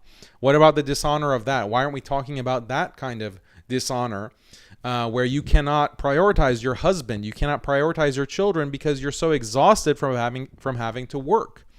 So this kind of mindset is where there's no understanding of opportunity cost. Like, there's a huge opportunity cost with women going to work, because yes, they might gain a salary, but what are they giving up? What is it going to cost? It's going to cost a great deal of family time, a great deal of attention paid to the husband, a great deal of attention paid to the household. And that cost, that's a huge, huge cost that will make life miserable in the near and far term future. So these are some of the things that I would say. You have to re-educate. Like, if I guess your family is not Muslim, but you know, these are just basic common sense things. Like, just because, and this is what I say to a lot of Muslim women and men, that yeah, you have some of these very bad anti-woman practices in some cultures, but that doesn't mean we become feminists. Islam addresses all of these issues. So we should be better Muslims. We should be more practicing Muslims. We should hang on and hold on to the tradition of Islam and the Quran and Sunnah more strongly, more deeply, not turn to this atheistic feminist project that has destroyed millions of families, millions of lives, and is literally causing the collapse of Western civilization. Muslims want to go down that lizard hole and adopt those same kinds of practices and mentality. That would be insanity. So we just need to be better Muslims. Yeah, I agree with you that Islam is the solution, and yeah. Yes. Okay, alhamdulillah. For the one best thing, sorry, just that for the children and stuff here, like it's seen that the family is still close together, so your sister or your aunt or your mother or your grandmother, whoever, can raise your children. So you just make children, you let them to someone, and you go to work. This is how it's perceived, and it's like it's nothing for them, like just to let your child. For example, they have told me, okay, let your daughter here and go to Canada, go work, and then you make the second one, and you bring him here, and we raise him, and then you go work. Just That's crazy. Like, what about your needs? Like, are you going to be happier being with your beautiful daughter and enjoying her company and taking care of her? Are you going to be more happy, or are you going to be more happy in a cold office with this kind of glaring light, working from morning until night and having to be on time for a boss who can fire you at any time? Like, which one is going to make you more happy psychologically, spiritually? For sure. Yeah, subhanallah. Okay, thank you very much, sister. Wa Assalamu alaikum. Assalamu alaikum. Wa alaikum assalam wa rahmatullahi wa barakatuh. Yeah, it's crazy, right? This kind of pressure, it's all just false consciousness. Yeah, that's the thing. It's not, sometimes when we talk about feminism, people get the idea that we're criticizing women themselves. We're saying, oh, you're a feminist, so that means you're bad, and it's you have this bad idea. We're not saying that. Or sometimes it is the woman herself. She is, she's doing this to herself, or she imbibed these thoughts and these beliefs, and she's holding on to them deliberately. But I think very often there are also many, many cases where women, this is what they're told by their parents, by their husband. The husband is like, oh, go out and work, honey, why are you staying home? That's lazy, or the parents. So it's very sad. It's the whole system. It's not just the girl. Yeah. So we're just seeing another call. Assalamu alaikum. Hello? Assalamu alaikum. Yeah, hi. Okay, what's your name? My name is Hussein. Hussein. Okay, Hussein, what's up? Yeah, I want to ask, how do you expect women to stay at home, especially nowadays where you need at least two people to be working in order to buy a house and live a comfortable life? So why do you need to have two salaries to live a comfortable life? Because nowadays it's hard to buy a house and just Why? live a normal life if you're just working alone. Like the way the system is now, you need to have at least two people working in order to. Why? How much does a house cost? I mean, in Toronto, houses cost at least between 700,000 and 1 million and upwards. They're So expensive. who says that you have to live in a house? Who says that you have to live in Toronto? Well, that's where I was born. But besides the point, even if you want to put your children in Islamic schools and things like that, I think Why would you need to put your child in Islamic school if you can homeschool if your wife is at home? Homeschooling is free. Homeschooling is free. Yeah, I guess that would be a good point, but I just still don't see that having one person working would be enough in order to just live a normal life. Well, it seems like you have a very, very specific definition of what is normal. I mean, if you look at all the families here, living in the West, usually both of them, they have two people working and they just have two kids. And then they can put their kids in private schools and things like that. Well, just because that's what they're doing, that doesn't mean that that's what they have to do. That's the problem. A lot of what they're doing is wrong, and it's leading to a lot of problems. This opportunity cost I mentioned, all these costs that come with two families working, it's leading to disaster for them. So are we going to follow them into that disaster? Of course not, but I think there's a reason why they're doing that also. I don't see a reason why someone would have his wife working if he wouldn't need the extra income. The reason is pursuit of dunya. The reason is this idea that, okay, we're going to have more money to spend on luxuries. We're going to have more money to spend. Sure, I understand. Some people literally, because of the economic system, they literally can't pay their rent and they literally can't buy food to survive unless both parties and everyone in the family works. But you're talking about buying a house in Toronto, one of the most expensive cities in the Western Hemisphere, and not only, and sending your kids to private school. So those are all luxuries that you listed. It's not a private school. It's more of a Islamic school, but it has to be a private school because in public schools they don't teach about Islam and things like that. Homeschool, that's free, and it solves a lot of problems. But the point that I'm making is that just because that you have the majority of this bourgeois, middle class, liberal non-Muslims in a city like Toronto, of all places, behaving a certain way, that's actually good reason to do the opposite of what they're doing. That's a dalil, that's a reason to do the exact opposite because of what these crazy people are doing. And even non-Muslims recognize this. You have the book Two Parent Trap, right? You want to talk? Two Income Trap. No, I was gonna remind you. Yeah, Two Income Trap by Elizabeth Warren. So she writes about how the economic situation of a family is greatly reduced, the opportunity, because of two parents working. She presents a lot of statistics and research to say that it's actually a bad idea to have two parents working. You're spending more on private school. You're spending more on people cooking or buying food from outside, daycare, formula. All of these things, the cost adds up, and it actually overtakes the extra income from a second parent working. And that's only in financial terms. What about time with the children? What about that quality care that is necessary to raise strong Muslim children? What about the attention that a wife at home can give to maintaining the house, keeping it clean, improving it, making it a happy home for her husband and her children, whether it's in a house or an apartment or a trailer home, wherever. These are big costs when the wife leaves, and there's no reason except for this extra dunya when we're talking about the middle class. Yeah, I would say I would agree with some of your points, especially concerning the homeschooling. I think that would work out if you have a good wife who has knowledge about these things. And yeah, I think you made some good points about that. Okay, all right. Thank you so much, Hussein. And Assalamu alaikum. just one more question.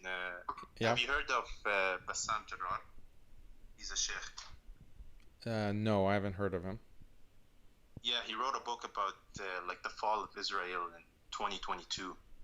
Do you think? Oh, okay, yeah. Have you read the book, or would you be interested in reading a book like that? Or? I haven't read it, but I've heard a lot of people talking about this theory. I haven't really looked into it, so I can't really give you an answer, but I hope that happens. But I can't. I just think it'll be interesting if you would read about it and make a video about it or something, because I was reading about it before, and a lot of the stuff that he says really makes sense. Okay, mashallah. Well, we'll hope that he's right. Thanks for your call. Inshallah. Okay, salam alaikum. Thank you. Nice day. Salam. Okay, so any thoughts on that? I think people have this delusion. It's like a widespread delusion. I'm noticing that women have to work, and things will like die down. The whole family will collapse if the wife is not also working along with the husband. And I think we also, as you said, Daniel, some of us confuse need and necessity with luxury. So it's like the brother was saying, oh, you need to buy a house, because in Toronto it's 700 to $1 million. And why, like you said, why do you need to live in that city? Why do you need to buy a house? And like, why do you need to do it now? You can buy a house maybe 10 years down the line with just you working and your wife focusing on the home. So I think basically I agree with everything you said. And I think people just don't realize that. They just take the default, which is what they see other people doing. they take that as like, no, this is the absolute necessity, and not realizing what's happening is we're playing a game of keeping up with the Joneses, right? That's exactly what this is, keeping up with the Joneses. Well, they have a Mercedes and I only have a Toyota Camry. Well, we need to get a BMW at least, or whatever, right? And it's just, you're constantly looking over your shoulder and comparing what you have to what your neighbors have. And this brother, I think he mentioned some of that. He said, oh, these people, this is what they do, and this is what everyone does around me. That's so what? This is what everyone around you does. Be different, do different, right? And aspire to different, aspire to better and to higher. And I think this reminds me a lot of the dunya versus the akhirah tension. People, we have this tension because we're human beings and we live in this dunya, but we want to aspire to, and we're looking towards the akhirah. And this happens a lot with, when people were offered Islam, and the Prophet ﷺ in his seerah, when you look at historically, and the Prophet ﷺ offered these different letters to these different kings and different chiefs in the Arabian Peninsula, and Sham, Bilad al-Furs, the land of the Persians, wa Rum, all of that. So basically what they did was, some of them became Muslim, and they actually accepted the deen over dunya, but some, they feared so much for the dunya, even though they recognized all of the signs, like Malik al-Rum, the king of the Romans. He actually asked around, and he asked the highest priest, or the Christian, the highest, basically most educated, most learned man among the Christians. And he said, are all of the signs there in this man? And the man said, yes. The Christian monk or priest said, yes, this is the actual prophet that we've been waiting for. It's the final messenger from God. And the only thing that held back that Roman king from accepting Islam was the fear of losing his kingship. He worried about losing his status as Qaisar, the Caesar or whatever, he's the Roman king. He was like, they're gonna slaughter me alive. They killed that religious man when he said ashhadu an la ilaha illallah, ashhadu anna muhammadan rasulullah, because he recognized all the signs, because he knew the Bible, or what was left of it. So that man they killed. He said, I am less dear to them. That man that they killed was dearer to the masses than I am, so they're definitely going to come for me. So he actually held back, even though he knew that the Prophet ﷺ was the prophet. So that he saw that man die, and he said, I definitely don't want to be killed, and I also don't want to not be a king anymore. I want to stay the king. So that happened all across, that process of the Prophet ﷺ sending those messengers to the different kings. So this is, I just see a link there. We're choosing dunya over akhirah because we don't want to let go of our little luxuries that we're used to. Yeah, or we're just we have agreed for more luxuries that we don't have. So, but we forget the role of barakah. We forget that Allah will increase those who are grateful for what they have, and that the best wealth that we can have is qana'ah, having a contentment with what Allah has given us. But it's just pursuit of dunya that will push a happy family, to push the mother and the wife into the workplace, and in that way destroy the family, destroy the marriage. This is a big problem. So here's another call. Let's try to connect. Assalamu alaikum. Can you speak louder, please? Could you please briefly just discuss the use of universities and Islamic societies for getting married? It's really late for me, hence my voice. Oh, also, I think I called you accidentally too many times on my old account. Could you unblock that? I didn't hear the second part. I heard the part about ISOC and MSAs.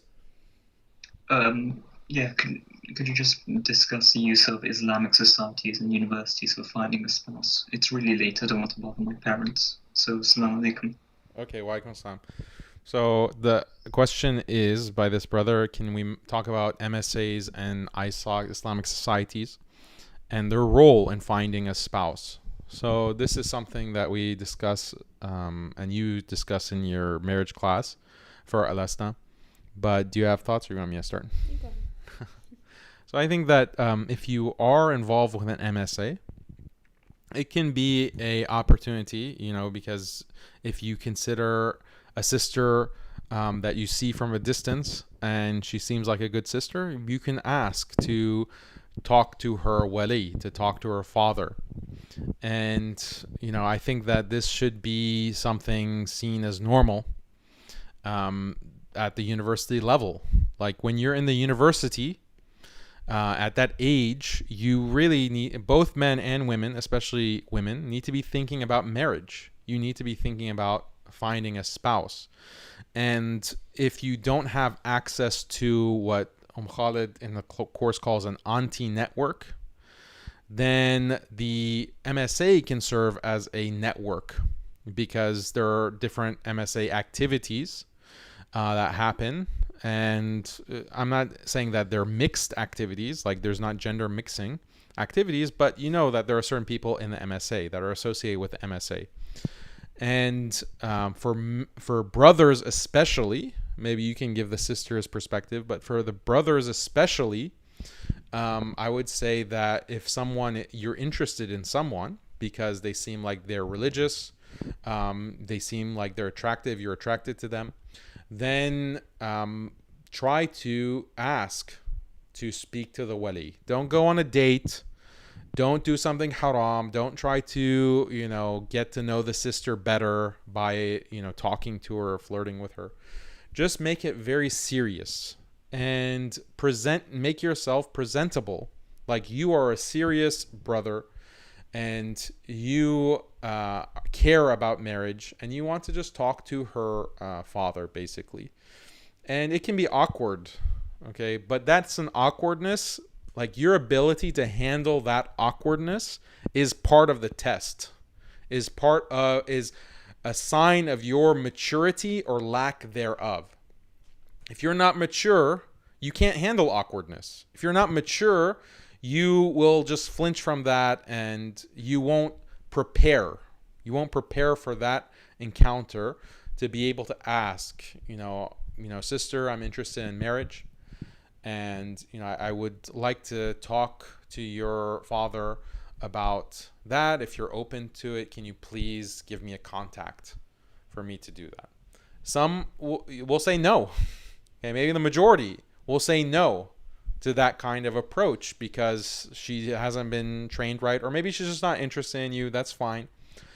Or she hasn't been raised right, not trained right. She hasn't been raised right, so she has wrong ideas about marriage, or she thinks that it's wrong for a brother to just ask to talk to her father instead of her directly. So she might have mixed up ideas about... She wants to date first. She wants to date first. Things like that. So put aside those cases. Or she might not be interested in you. Put aside those cases. But other than that, you should definitely consider this approach and prepare for it. Be professional. Be honorable. Have a sense of dignity when you're doing it, and don't be awkward about it. If you don't make it awkward, it's not going to be awkward. And we talk a lot about these things in the marriage class, but how would you say sisters should go about it? Because there's this idea that, Khadija, the wife of the Prophet sallallahu alaihi wasallam, asked him to marry her, and she was just very forward. And we know that that's actually not the case. There are a lot of misleading information out there. So can you please talk about that? Yeah. So I think definitely there is a misunderstanding that some sisters have that, if I want to be like Khadija radiallahu anha, we misunderstand so many things about Khadija radiallahu anha. It's insane. First, she's like a CEO. She dominates the Fortune 500, companies, whatever. And then when it comes to marriage, she was so brave and strong and forward. She had no problem proposing to a man, right? And the reality is very, very far from that. So let's cut this stuff out and be, realistic. Because what happens is we tend to back project our own cultural things that we see today and biases that we have and desires and whims and our own issues. We back project them onto the best generation, radiallahu anhum ajma'in. So we don't want to do that.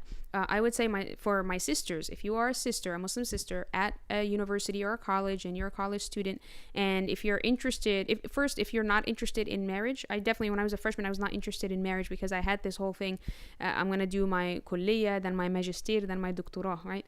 So I had that going on for a while. So if you're like that, maybe if you're having thoughts, or if you're even watching this video, you might want to ask yourself, why am I not interested in marriage at all? What gives me these biases, these anti-marriage biases, right? So have that conversation with yourself.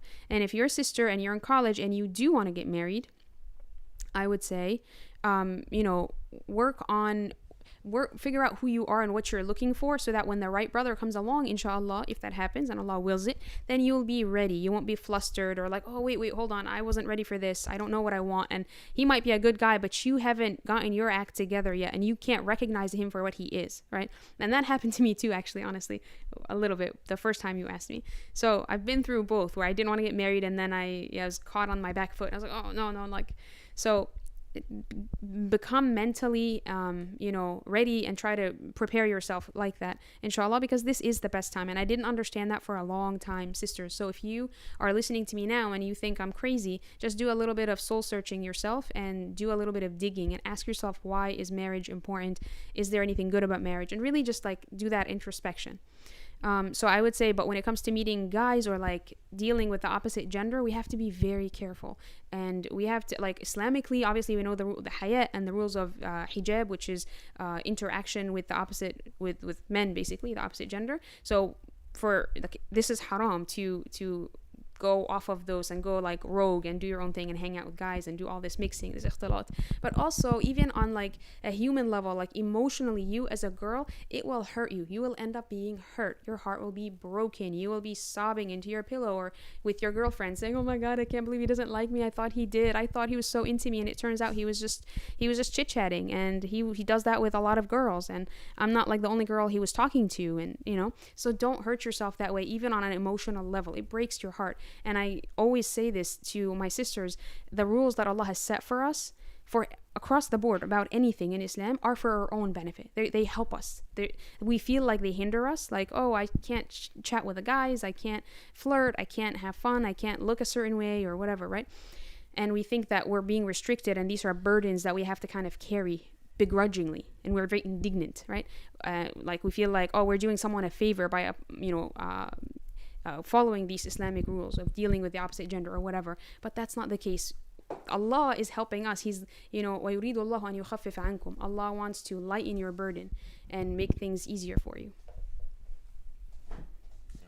So I would say just be careful and follow the commandments of Allah about how to carry yourself around the opposite gender. Have dignity, have that karamah, that izzah, right? That honor as a woman, and be careful. What if you're interested in a particular guy? Right, well, that's the other thing. So if you are interested in a guy, I would say you have to be very discreet. Don't use this Khadija example, or it's really this misunderstood example about, oh, Khadija proposed, so I'm just going to go right up to him and say, hey bro, assalamu alaikum, do you want to marry me? Like, I would advise you very strongly against doing that for many reasons, right?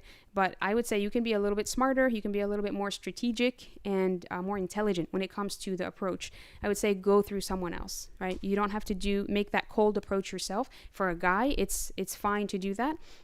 If they have that kind of ability. Some guys are shyer, so whatever your personality is. But I think for girls, it's much better to not do this cold approach, not do this direct attack type of deal, and just go through someone else. Ask about him, ask a sister, or ask whoever. Like, is this brother looking? Is he interested? Female, is he single? family member. Right. Use your female family members, anyone who knows him, of your circle or even outside your circle. Be brave and go out on a limb that way through working with other females, but don't be brave and forward and go out on a limb by approaching him very directly, right? I would just caution you against that. Yeah, but ultimately, like, you have to be very discreet. Yes. Like, discretion, whoever you involve has to be discreet. So don't go to the, town gossip or the MSA gossip and reveal your feelings or that you're interested in someone in marriage. Like, make sure you just are very discreet, and the people that you are involving are discreet, and be strategic, as Khalid has mentioned. Actually, sorry, someone just asked, my eye happened to fall on a comment that I think is important to address. Someone said, what was the reality of Khadija's situation then? رضي الله عنها. The reality of Khadija's situation, رضي الله عنها, المؤمنين, she was very, very discreet. She was like the queen of being discreet and being dignified and honorable, mashallah. So what she did was she noticed certain things about the Prophet ﷺ. He was al-Sadiq al-Amin, the truthful and the trustworthy, and his reputation, everything that her servant told her about the cloud following him overhead as they traveled to Shem, when he took her caravan to Shem to do the trading for her. So all of these things, all right, so she took all of that information in, analyzed it, and realized this is a very good man, mashallah. And she was not interested in marriage at that point because she had been married twice. twice, and both her husband died, so she was a widow twice over. So she was kind of done with marriage. Radiallahu anha. And then she met this person and she said, MashaAllah, he's good. I'm interested. So what did she do, right? This is what we mix up. We think she went right up to him and said, hey, Muhammad ibn Abdullah, alayhi salatu wasalam, I want to marry you. Do you want to marry me? That never happened. That conversation never took place. That's why I'm trying to tell you this about being discreet and being dignified and keeping your reserve, that feminine reserve and self-preservation. Keep that with you. Khadija did, radiallahu anha. She went through a friend of hers or a cousin of hers or a relative, and Nafisa, and she said, this is the situation, I'm having these feelings and these thoughts, what do you think? And that woman said, let me handle it. She said, okay, you just sit back, let me deal with this. And she goes to Sayyidina Muhammad sallallahu alayhi wasallam, who was a young man at the time in his 20s, and she said, why aren't you married, ya Muhammad? And he said he was so humble, mashallah ali, even though he's very attractive and like he was the best man ever, right? Literally. And he said, who would marry me? And that breaks my heart. Doesn't that break your heart? He said, who would marry me? And she said, Khadija. The woman who came to him said, Khadija would marry you. And he was surprised. He said, Khadija, she was like the woman. She was like the number one female in Mecca at the time, because she was beautiful, she was rich, she was like well known, she was known as a tahira, or they also called her Khadija al-Kubra, the great Khadija, and a tahira, the pure one, right? So she was like the it girl. Like if you had an it girl, she was the prize. She was the actual literal prize, all right? So this woman is coming to Sayyidina Muhammad sallallahu alaihi wasallam, who was not very rich. And he said, in this heartbreaking thing, it always breaks my heart, who would marry me? And she said, Khadija, like the it girl. And he said, why? Like, why would she? And she said, let me handle it. Let me work on Khadija for you. So do you see how the woman said that to Khadija anha? And she turned around, went to Sayyidina Muhammad sallallahu alaihi wasallam, told him the same thing. Okay, like, let me worry about Khadija. Let me try to convince her for you. I'm going to try to like work on it for you. And he said, would you? And she said, yes. And she said, if she were to agree, would you agree, Muhammad? Alayhi salatu wasalam. And he agreed, alayhi salatu wasalam. And that's what happened. Then she was the go-between, and it was almost this impression that it was her idea, and she went to Khadija radiallahu anha to convince her that she should marry Muhammad, which we know Khadija radiallahu anha was already interested. She had initiated this process, but in the most intelligent way I have ever seen a woman do this, right? This is our role model, radiallahu anha. We don't go up to men as women. We have our hayat, we have our karama, our dignity, our izzah as Muslim women. We have our femininity and our strength, this feminine strength that we have, which part of it is this hayat, right? So don't go devaluing yourself and kind of throwing yourself at guys. And I'm sorry for that ugly term, but that's kind of like, right, what people say. Oh, she's throwing herself at so-and-so or whatever. So don't do that to yourself. Hold back a little bit. Have that reserve and go through other people. Do not slander Khadija radiallahu anha, al-Tahira, Khadija al-Kubra, by throwing these random little modern accusations at her that she did this or she did that, right? It's not what you think.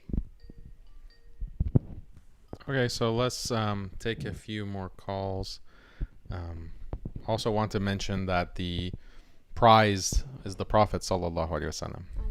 In terms of women, she was the best. Okay. So this is a sister. Assalamu alaikum.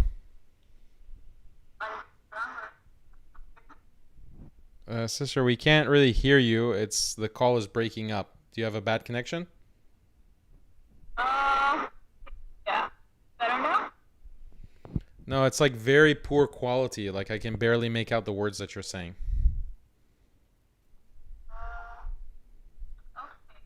Yeah, you might have to get another connection.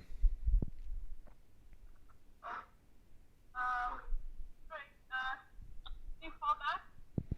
Okay, let me try. I'll call you back. Hold on.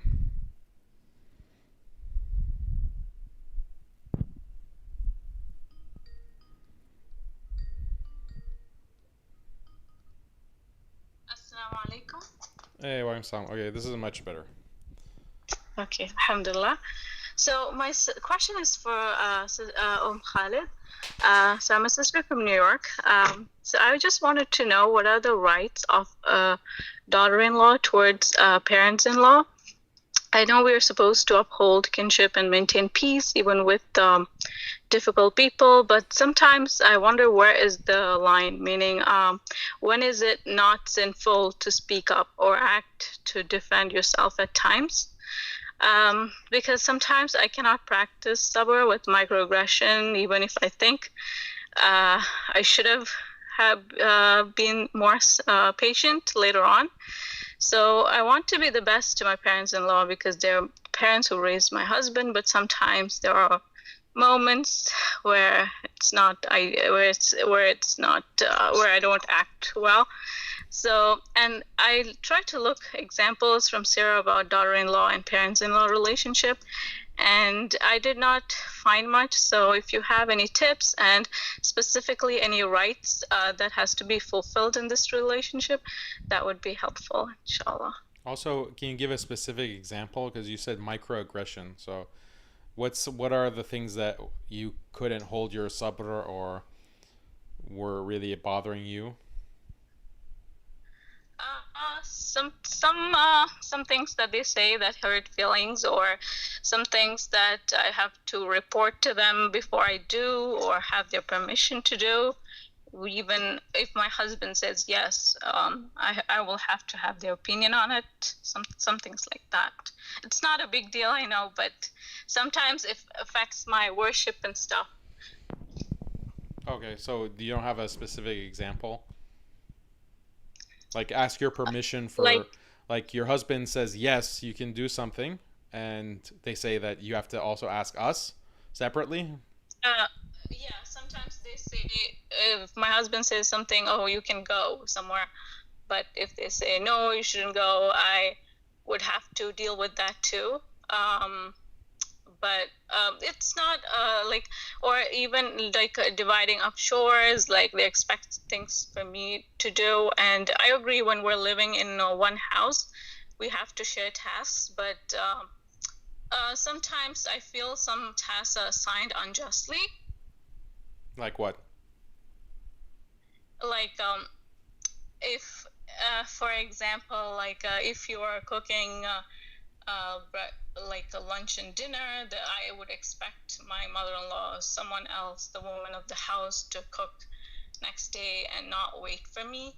I don't know, I take part in it. Shouldn't be like a job just for the daughter-in-law. Okay, it's your husband's house or it's their house and you're living there?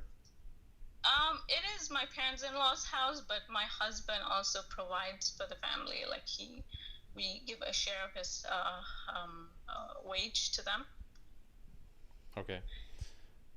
So it's another his thing wage. I just want to mention is that I know it's the duty of the son to take care of their parents, and when the son is at work or outside, technically he can't be doing most of the stuff for the parents, so it ends up being the daughter-in-law or some so I just wanted to know, like, is it our duty, or how much should we do, and when can we say no? Like, just the rights of this relationship, and even if you have any tips to have a more peaceful life with them, or maintain the kinship. Have you talked to your husband about these concerns? Yes, we have spoke. He said, like, he knows what I'm going through, but sometimes he just says it's for some time, and I say that, you know, we're gonna move out soon, but I feel like even if we move out, I feel like the relationship is going to be still intact because he has to take care of his parents, and I support that, but I don't know how much I should be involved and what my rights are in this relationship. Okay. And he encouraged me to ask this question to you guys because he also doesn't know much about it. Okay. And do you have kids? Yeah, I just had a baby. Yeah. Oh, mashallah, mabruk. So do you want to chime in, Khalid? Sure, I can start and then. Assalamu alaikum, sister. It's really nice to meet you virtually. And may Allah give you ease. It sounds like it sounds like a complicated situation, and sometimes these situations, these familial and kinship ties, are not easy to navigate. So this is what we have here. This is what you're dealing with. May Allah make it easy for you and for your husband and for your in-laws. Ameen, Ya Rab, and bring harmony to your household and to your family. Ya Rab, Ameen. But I think in situations like this, it's not the answer. I mean, Allahu Alam, again, the first thing I want to say is I'm not a scholar in any way. I'm not, I can't take any fiqh questions, obviously. But just as your fellow sister, my first thing that comes to mind is it's not going to be a clear-cut answer of like, you have to do X, Y, and Z. You have to cook on Mondays and Wednesdays and Fridays, and that is it. That's, it's a very amorphous answer, kind of ambiguous a little bit. The ambiguity is built in because human relationships are very dynamic and they're very organic things that are ever-changing, and they're kind of fluid, right? So I think that you have, mashallah, you have really good attitudes about certain things, like the importance of ties of kinship, silatul rahim, the importance of birrul walidain, the goodness to parents and being excellent to your parents. So this is beautiful, and mashallah, you are to be commended for that. So I'm very happy about that and for you.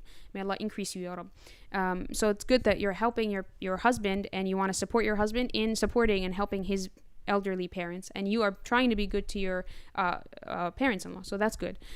But I think what is needed here is your husband to act, because basically it's his mom and his dad, right? And of course you have your own relationship with them as a daughter-in-law, but the primary relationship here is basically where your husband is at. He is in the middle between his wife, who he has duties towards, and she has rights over him, right?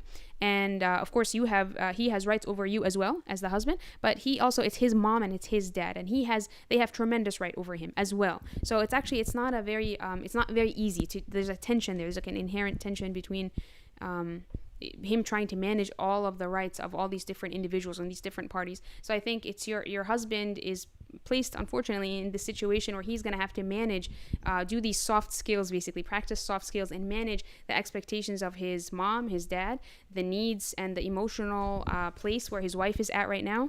And especially having had a baby recently, I know that it can sometimes be really tricky, and just you're sensitive, or you can feel irritated, or you haven't slept, you're very sleep deprived because the baby's not sleeping at night, or you're nursing the baby, etc., right? So all of those things, I think, have to be considered by your husband, who can then inshallah try to find a strategic and intelligent solution to keep you mostly happy and try to help you as much as he can, and also to keep his parents mostly happy and try to help them as much as he can. And Allahu Alam, I don't know the specifics of your situation. Of course, we are just outside observers who know very, very little. You guys know the specifics of your circumstances, and only Allah knows, the reality.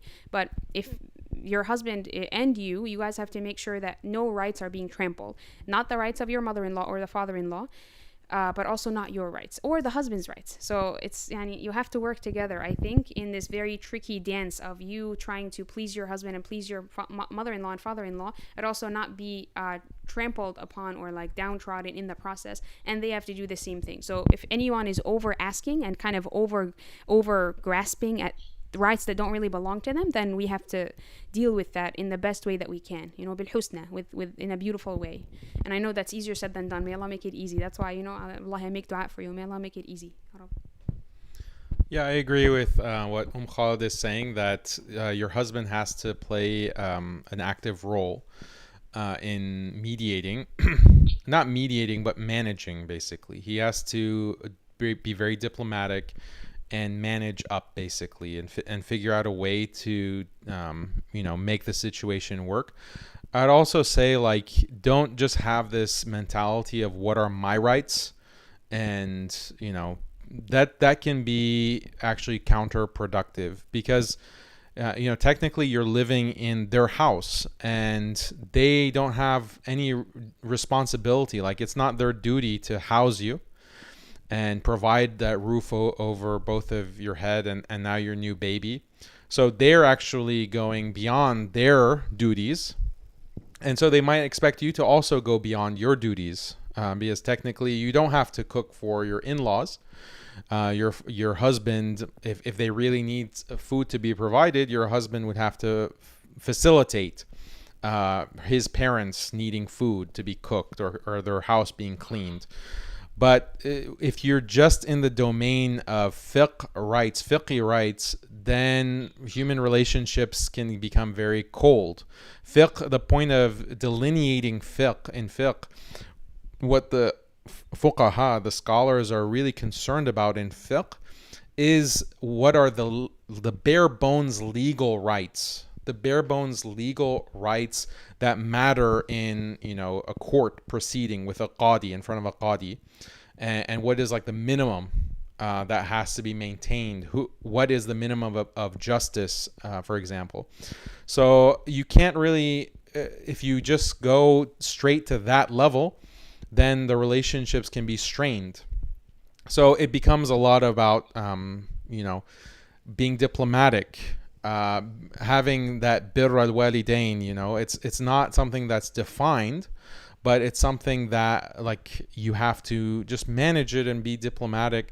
I would say if you're going to be moving out, you know, just have a little bit more patience. And, you know, in-laws can be challenging, parents can be challenging, and there's a lot of benefits. Like, also always look at the positives, and look at the benefit of being in a house.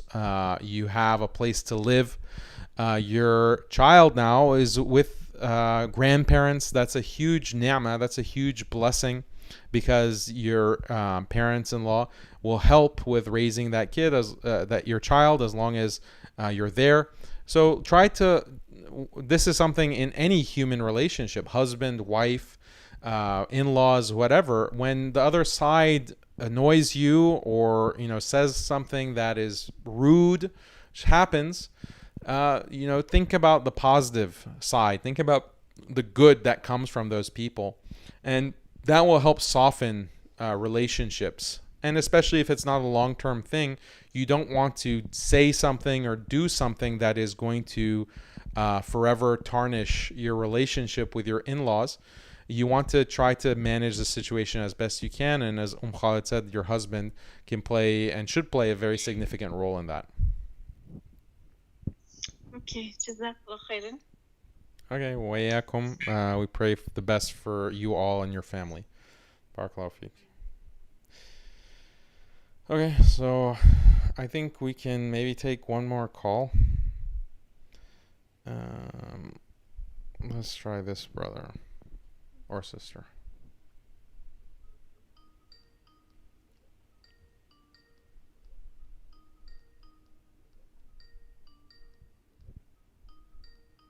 Any comments? They're moving fast, I know. Okay, this brother didn't answer.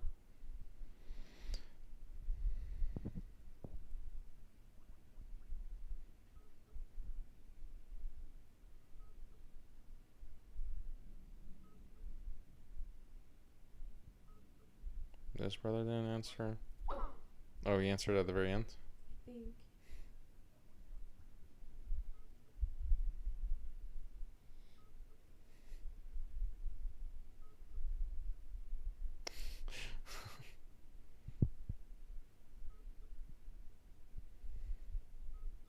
I'm getting a missed call, but he's not answering.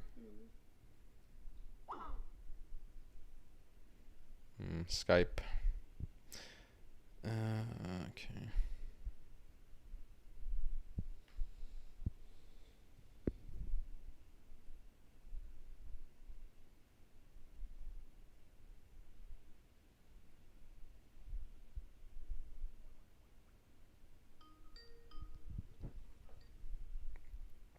Okay, Assalamu alaikum, Ibrahim. Brother Daniel? Yeah, Assalamu alaikum. Walaikum salam. How are you, brother? Good, alhamdulillah, how are you? Great. I'll just get straight into it. It's the marriage crisis we're dealing with. I literally started the search less than 2 weeks ago. I'm 26. I'm living in Canada on an island that I moved to from the Toronto area. Long story short, my mom presented me with a picture of a girl. She got this picture through the mom herself. And I told my mom my conditions. And my mom felt the need to persuade me by saying, reconsider your strict dress code requirements. Think of the family that passed away in London. Think of the Muslim women that are in danger because of what they wear. And she's saying, you're not going to find anybody who's going to abide strictly by, I'm not even going strict. I'm going by the minimum, which is the abaya jilbab and no hair cover showing, no turban. You know what I mean. That's all I'm trying to say. Yeah, so you're feeling this pressure from family. It's not the pressure. I'm like, how can they think of that? And I'm not gonna back down from my conditions. Mm-hmm. Even good. if it means waiting longer, so be it. Well, you're only 2 weeks into it. So. I understand, but I was so disappointed. My own mom is like, she's mentioning this, and my mom is not. I don't even know what to say. Yeah, But so this be is very related to the topic. yeah, be a little bit easy on your mom. You know, it's parents get worried. You know, they're constant worriers. I'm a parent. I'm constantly worrying about my kids. So, you know, and this is something major that happened in Canada with that truck hitting the Muslim family. So, subhanAllah, that's a major thing that will, of course, make your mom worried. So, I would say don't be too hard on her. It's probably just some passing thing, and she'll, you know, forget. She won't mention it, or she'll forget about it, inshallah. Don't be too hard on her. This is not the. My mom's not the only one who raised up this issue of maybe people have to reconsider. For example, the dress code is, I guess, the hot one, the topic, because people, even in Edmonton in Canada, apparently very recently, a week after the London incident, another Muslim sister got attacked. A brother, what's his name? The Sheikh from Victoria. You spoke with him not too long ago. He spoke about this idea about the attack in Edmonton. But the point I'm making is that's the example people are using to make others reconsider their requirement of the dress code so that they can increase their chances of getting married, because less and less women are wearing the Shara'i dress code. Yeah, I mean, this is, if people are worried about statistics, you know, the danger of you getting into a deadly car crash is much higher, like orders of magnitude higher than being harmed in a, you know, anti-Muslim attack. But you don't see anyone's not driving or avoiding going out. In fact, a lot of Muslim women and some guys as well are going out all the time, leaving the house, going for social purposes. So if they were, if they were concerned about safety and even death rates, then they should stay in their homes in the first place. Exactly. So it doesn't make mathematical or statistical sense. It's irrational. Thank you very much. That's so another thing is, so you're not really gonna find so and so that's gonna meet your conditions here in Canada, so you're gonna have a higher chance if we get you a girl from our home country, which is Jordan. And the immigration process, I guess, became much more strict, and it became more difficult. All my uncles got married from Jordan. They brought their wives here, and now it's becoming more expensive due to the immigration process, not just the mahr idea. So I'm like, Mom, so this whole thing of marriage, or the women that want to meet that meet my expectations that are very low, it's becoming like a market, buying and selling. So the more money you have, the more likely you'll get what you want, because less and less women meet the criteria. Yeah, unfortunately, I mean, that's what the crisis is all about. You have fewer. I don't mind paying the cost to be the boss, but when there's that few, I mean. Yeah, I mean, yeah, you have to. That's why you look internationally, because you're increasing the market size, or the supply side. So yeah, you should definitely consider overseas, and not necessarily Jordan, but if you have those kinds of networks, see how the marriages are of your family. You mentioned getting married from Jordan, and see what their experiences are like. Some people have very good experiences. Some people have bad experiences. When they find out the supposedly traditional girl that they married from Jordan or Pakistan, she was actually not very traditional or Islamic at all, and she went buck wild as soon as she stepped foot into the U.S. or Canada. So, okay, Yeah. Brother Daniel, let me be upfront with you. Go ahead. All right. Do you help people find others? I'm serious. Yeah, You might well, think I'm joking, but I'm not. yeah, we're seriously considering creating some kind of network for this Listen, purpose. I'll send you my information right now. I'm not joking. I'm dead serious. Brother Daniel, I'm not joking. Yeah, okay, inshallah. We'll have to figure out a system though. So We're trying to work if on you're I'm a Canadian citizen. I work full-time as an engineer, electrical engineer. I'm 26 years old. I'm in shape. I'm serious. Everybody's listening. I'm not okay, joking. sisters, you have brother Ibrahim here. You have He's no putting idea himself how out there. dead serious I am. Yeah, I get it. I get it. You know, you want to Alright. use the platform. That's ahlan wa sahlan. Go ahead. Listen, especially in where you are, I think Houston, the Texas area, my field of engineering, electrical, is full of positions. So my how do you say, my appeal for Texas would skyrocket. Yeah, mashallah, you're an electrical engineer. You have a high-paying job, I'm sure.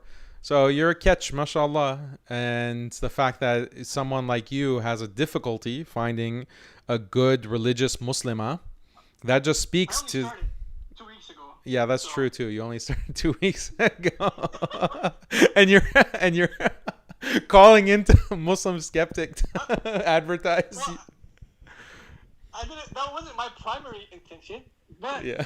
I thought, why not? That's great. That's great. You're taking the chance, Because shooting a religion, shot. After all, isn't it? It is, mashallah. So So I didn't derail the stream by any means, did I? no. Ahlan wa I'm sahlan. glad. We're I'm here glad you we're here approve. for you, brother. We're here for you, bro. I'm glad you approved, brother. Muslim Daniel. Skeptic All is your wingman, basically. right. Thank you very much. I hope I didn't waste any more of your time. Barakallah feek. I'll stop right here so you can continue on. Thank Okay. you, brother Daniel. Assalamu alaikum. Wa alaikum assalam wa rahmatullahi wa barakatuh. Barakallahu feek. So mashallah, you see this brother.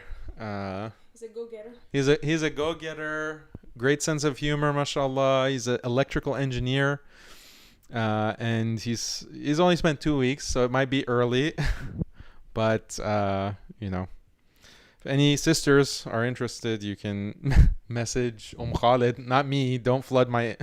I can't even answer all the messages that are coming in, but okay. So I was gonna say, do you wanna mention that like more seriously that we're thinking about? oh yeah, so mentioning more seriously, we are thinking about creating some kind of service or network to just help, because there's so many Muslim brothers and sisters, and we want to do our part given that we're in this kind of position. So yeah, but be on the lookout for that. And if you're an engineer or you're a web developer, we can use your help. Okay, Waigam Sam. Hello, brother. My name is Imran. How's it going, Imran? Hello. Yes, Assalamu alaikum. Good. I'm good, alhamdulillah. How are you? Good, alhamdulillah. Good. So I'm calling because I feel like a topic that's not really spoken a lot about, and which actually pertains to this marriage crisis issue, is the fact that this myth, which is constantly peddled, and which unfortunately so many of our sisters have accepted almost as a, you could say, a religious belief of a sort, that the reason why so many sisters turn to feminism is because of the fact that brothers abuse women, or that Muslim men have a propensity to be abusive towards Muslim women. So I think that, you know, a lot of people, they actually believe this. However, if you really look at statistics, it's actually not the case that men abuse women any more than vice versa, or women abusing women, which I think is actually higher in terms of the amount of abuse that women suffer in society in general. So, and I think a lot of people take this as a way to excuse the fact that women pursue careers and neglect marriage at a suitable age when they're most likely to get married to a good man or settle down. And for this reason, by the time they are ready to marry, most men would not be interested in marrying them. And I think it all stems from this myth, which I believe has origins in white supremacist colonial era propaganda against Muslim men, that Muslim men cage their women and that Muslim women are just oppressed damsels in distress waiting for their European white knight to come and rescue them from the oppressive Arab or Asian Muslim men. So I think more should be spoken on this topic, because this is a myth which is actually competing with Islamic religious beliefs in the minds of so many of our sisters, to the point that many of them now question why Allah appointed men as protectors of women when allegedly in their mind men are extremely abusive towards them. And for this reason, a lot of sisters have the animosity towards Muslim men. And this isn't to say that there isn't violence or abuse towards sisters within Muslim communities, but I don't think it's any more, abuse against sisters than it would be against brothers. Brothers also suffer oppression and abuse, but I just feel like when men suffer oppression or abuse, society is less noticed than when a woman is abused, and women tend to abuse women more than men. So this is also a statistical fact, and I believe the CDC and other research organizations have actually conducted studies on this, and it turns out that women are less likely to cooperate with other women, and female supervisors are more likely to be rude and disrespectful or abusive towards female subordinates than male supervisors. Or men in authority in general are more lenient and more less likely to abuse women than if you were to have a female supervisor. And even in relationships, when they compare homosexual and lesbian relationships, lesbians have higher rates of domestic abuse and violence against their partner than even heterosexual relationships with a man and a woman. So I just feel like this topic should be spoken more about, because this is actually one of the myths that so many of our sisters believe and justify their inclination towards feminism based on. Yeah, I completely agree with everything that you said. There's all these myths that are making it very hard for Muslim men to find a woman because they're feminists. And they think that Muslim men are abusers, or they think that Muslim men are just inherently evil. I mean, you had these kinds of ideas too, as, a feminist in your high school days and college days. So it's a big problem, and I think it's kind of a big indication that the people who are calling into the show, so far it's mostly been men who are saying that they're having a problem. And I think that a lot of the women in the same age group, like in their 20s, they don't realize, they're not in the marriage mindset because they're deluded into thinking that their 20s are a time for education and career. Unfortunately, a lot of Muslim women, a big percentage, are in that category. They're getting wrong information from their parents. They're getting the wrong information from these compassionate imams who are telling them, you're an amazing queen and we need more Muslim women representation. We need more Muslim hijabis, in leaders, activists. They're pushing Muslim women basically into these kinds of jobs and this pursuit of career and notoriety and visibility. And so they have to do that at the expense of getting married. And so someone like you and the other brothers and reverts and everyone who's called, they're in their 20s. They're men who are looking to get married. And there's not as big of a pool. There's not, that kind of equal supply and demand, basically, on both sides. So it's very sad.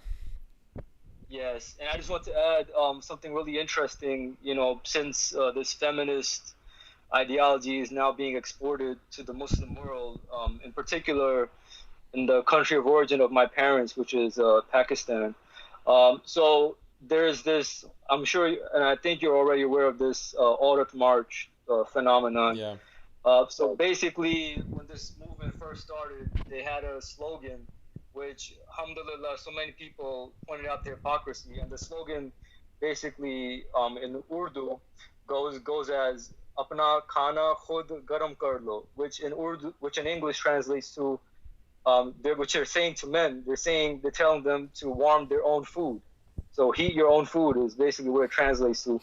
But the irony is that all of these women are elite class women who themselves employ female servants to cook and clean in their own homes. And it's just hypocritical that, if anything, this feminist ideology, it really is a bourgeois ideology born from comfort of Western elitism. And most working class or women in the rural areas, they're devoutly serving their families and fulfilling the traditional role of a mother and a wife, while the husbands are out there, doing manual labor and tilling the fields, and they don't have it any easy. And yet these elite class women, and I'm sure this is true for every Muslim country in our day and age, is the feminist ideology appeals to these elite class women who themselves abhor and look down on women from, working class or peasant or, farmer, rural women. So it's just an ideology born of hypocrisy, and it's a false religion. It's just a modern idol is basically what it is. So you're in Pakistan right now? No. I'm actually, I live in the U.S., but my parents are of Pakistani origin. Oh, okay. So, but have you been to Pakistan? Very long time ago. I've only been there twice in my life. So, but I know quite a lot about my culture because I keep in touch with family, and also the area I live in is predominantly Pakistani, or you could say South Asian community in the U.S. Are you married? No, I'm actually not married. Are you looking to get married?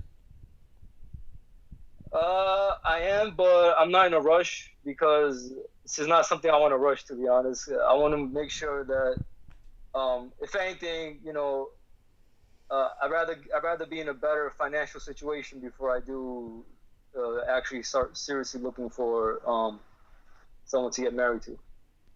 Okay, well, inshallah, Allah make it easy for you. Thank you so much for all the great comments that you made. We'll have to kind of close it off for the whole live stream, inshallah. Okay. Jazakallah. Shukran. Wa yakum. Sure. Assalamu alaikum. Okay. Well, yeah, so You made some really good points. yeah, excellent points. Mashallah, the brother is definitely woke in a good way. So yeah, there are all these kinds of feminist myths, and I think that's ultimately the point that we're trying to make, is like you have this ideology that is causing a lot of brainwashing, but then you have like all these legal, like the legal system has also been built on that feminist ideology. So even if you don't subscribe to feminism, your life is going to be dictated by it, or your married life is going to be overshadowed with the looming threat of legal action against you, especially if you're a man. But women as well, you're going to suffer as well from this feminist blood-sucking system. And then you also have the biological, like biologies are being altered. And this is not a conspiracy theory. Like I mentioned, the testosterone levels of women, this is a documented fact. And the lower tone and voice of women over the years and decades, this is a documented fact. And men's testosterone dropping. So you can just Google testosterone levels over the decades, and you'll see the peer-reviewed research studies. So it's not a conspiracy theory. And yeah, all of these things are conspiring to create this kind of crisis for marriage. I think I want to just pick up on something that the brother mentioned that I think was very astute, which is the myth of the abusive Muslim male. That is a huge myth, Daniel, and you mentioned this sometimes too, but I completely agree, and I think we would be remiss in not like highlighting that, because I think it's actually one of the biggest things that is going on. This is one of the biggest destructions of feminism, is this vilification of Muslim men, of men in general, but specifically Muslim men. And as the brother rightly said, this is a colonialist thing. Like you always talk about this, Daniel, and I got this from you, the zero wave of feminism, right? There's the first, second, third, maybe fourth wave that some people say we're in, but there's the wave that nobody talks about, which is really the male feminists who started this whole lie that is feminism.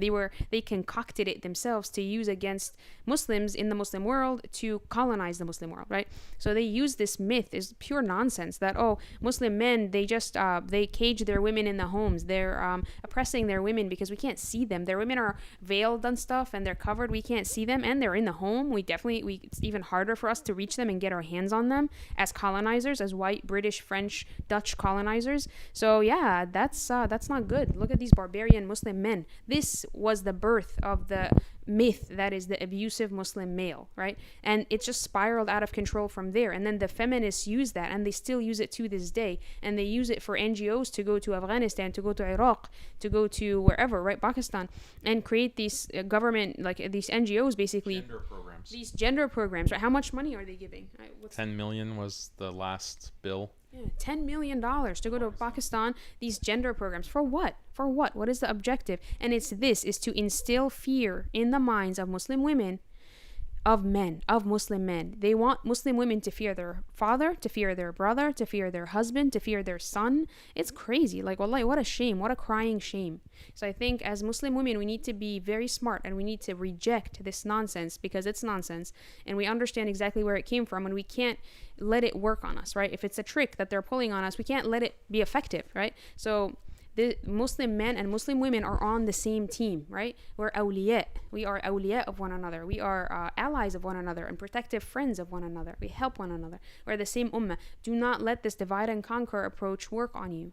So I think this is what's happening. We can't get married because of this fear, this wedge that has been driven by feminism between men and women, and this myth that is like just so, it permeates society of, the abusive Muslim male. And then the other thing that I was going to say is, you were talking about the legal stuff. The cards are stacked against you as a Muslim man very often because it's just in the system. And one example is a woman. I wrote about this case on my Facebook page a few months ago, I guess, but I just want to highlight one small part of it here, which is in the case of basically, do you guys remember the post about Hanan and Tamir? I've changed the names from their real names to protect their privacy, but these are real people that I know. And what happened was the woman, Hanan, accused Tamir in court when she wanted to gouge him and basically divorce rape him. She accused him before the judge of being abusive, hitting her physically, when ironically she was actually physically abusing him, and then sexually abusing her, like all of the 7 different types of abuse, financial, spiritual, whatever abuse. She's just quoting these random things. And she accused him of terrorism. He's this like big Arab man, very Arab looking. He's Jordanian, min al-Urdun, okay? And she's like, yeah, he's a terrorist. And he looks like it. He kind of looks the part. He's tall, like dark-skinned man, or like, swarthy. And he looks like he's not from here. And she's crying these crocodile tears. And she actually, at home, she hits him. She hits the man, right? She hits Tamir. He doesn't hit her because he's scared. Like, he doesn't want these allegations. But here they are anyway, these false allegations and these lies against him. And guess who the judge believes? Yes, Tamir, you Arab-looking man, you look like you would be an abuser. You also look like a terrorist. So she's right, So we have to be careful and be smarter than that. Okay. Jazakallah khair. Also, we received a super chat that I just want to address real quick before we end it, from Josh. So Jazakallah khairah for that super chat. But basically, he's saying this. This current caller is speaking of another example of how feminism aligns with other leftist ideas, in this case being the myths of how white supremacy is the cause for many ills and problems of the world. So I don't think that this idea of white supremacy being a cause of problems in the world is a myth. I think that it can be exaggerated the way that critical race theory is exaggerating it and basically saying that all white people are guilty racists. And even if they say they're not racists, they're racists. Like this nonsense coming from the left and increasingly on the right wing as well. White guilt and so forth. I don't agree. We don't agree with any of that nonsense. But when we talk about white supremacy, it is a real fact of history. It's not something that white people, I think, should be forever indebted because of that. But the idea is that a lot of the Enlightenment thinkers, when I criticize liberalism, when I criticize feminism, a lot of them were, in fact, white supremacists. Like they believed that the white race was inherently superior in terms of IQ and intelligence. And so they felt it was their mission as white men, and this is like the beginning of the idea of a white race in the Enlightenment period, to civilize the rest of the world using technology, using all kinds of science and reason to bring the rest of the non-white world into the Enlightenment that the European nations supposedly enjoyed. So they were very explicitly white supremacist in the sense that they thought that white people are just more rational, they're more intelligent, they also have certain moral qualities that are just higher and better than non-whites. So that's white supremacy. We can't deny the fact that existed, and in Islam that's completely rejected. No, there's no race that is higher than another race, morally, or in terms of value, or in terms of importance, right? So this is one of the many beauties of Islam. So we have to have this kind of nuance. We recognize the historical reality of white supremacy and the role it played in the colonial project and the attack on Islam and feminism as well. And by the way, it wasn't only whites, right? Because it's Judeo-Christian, right? So a lot of Jews are also involved in the colonial project, in the feminist project. And Jews are a different race. It's not just the white race involved in this historically. Again, this is a historical fact.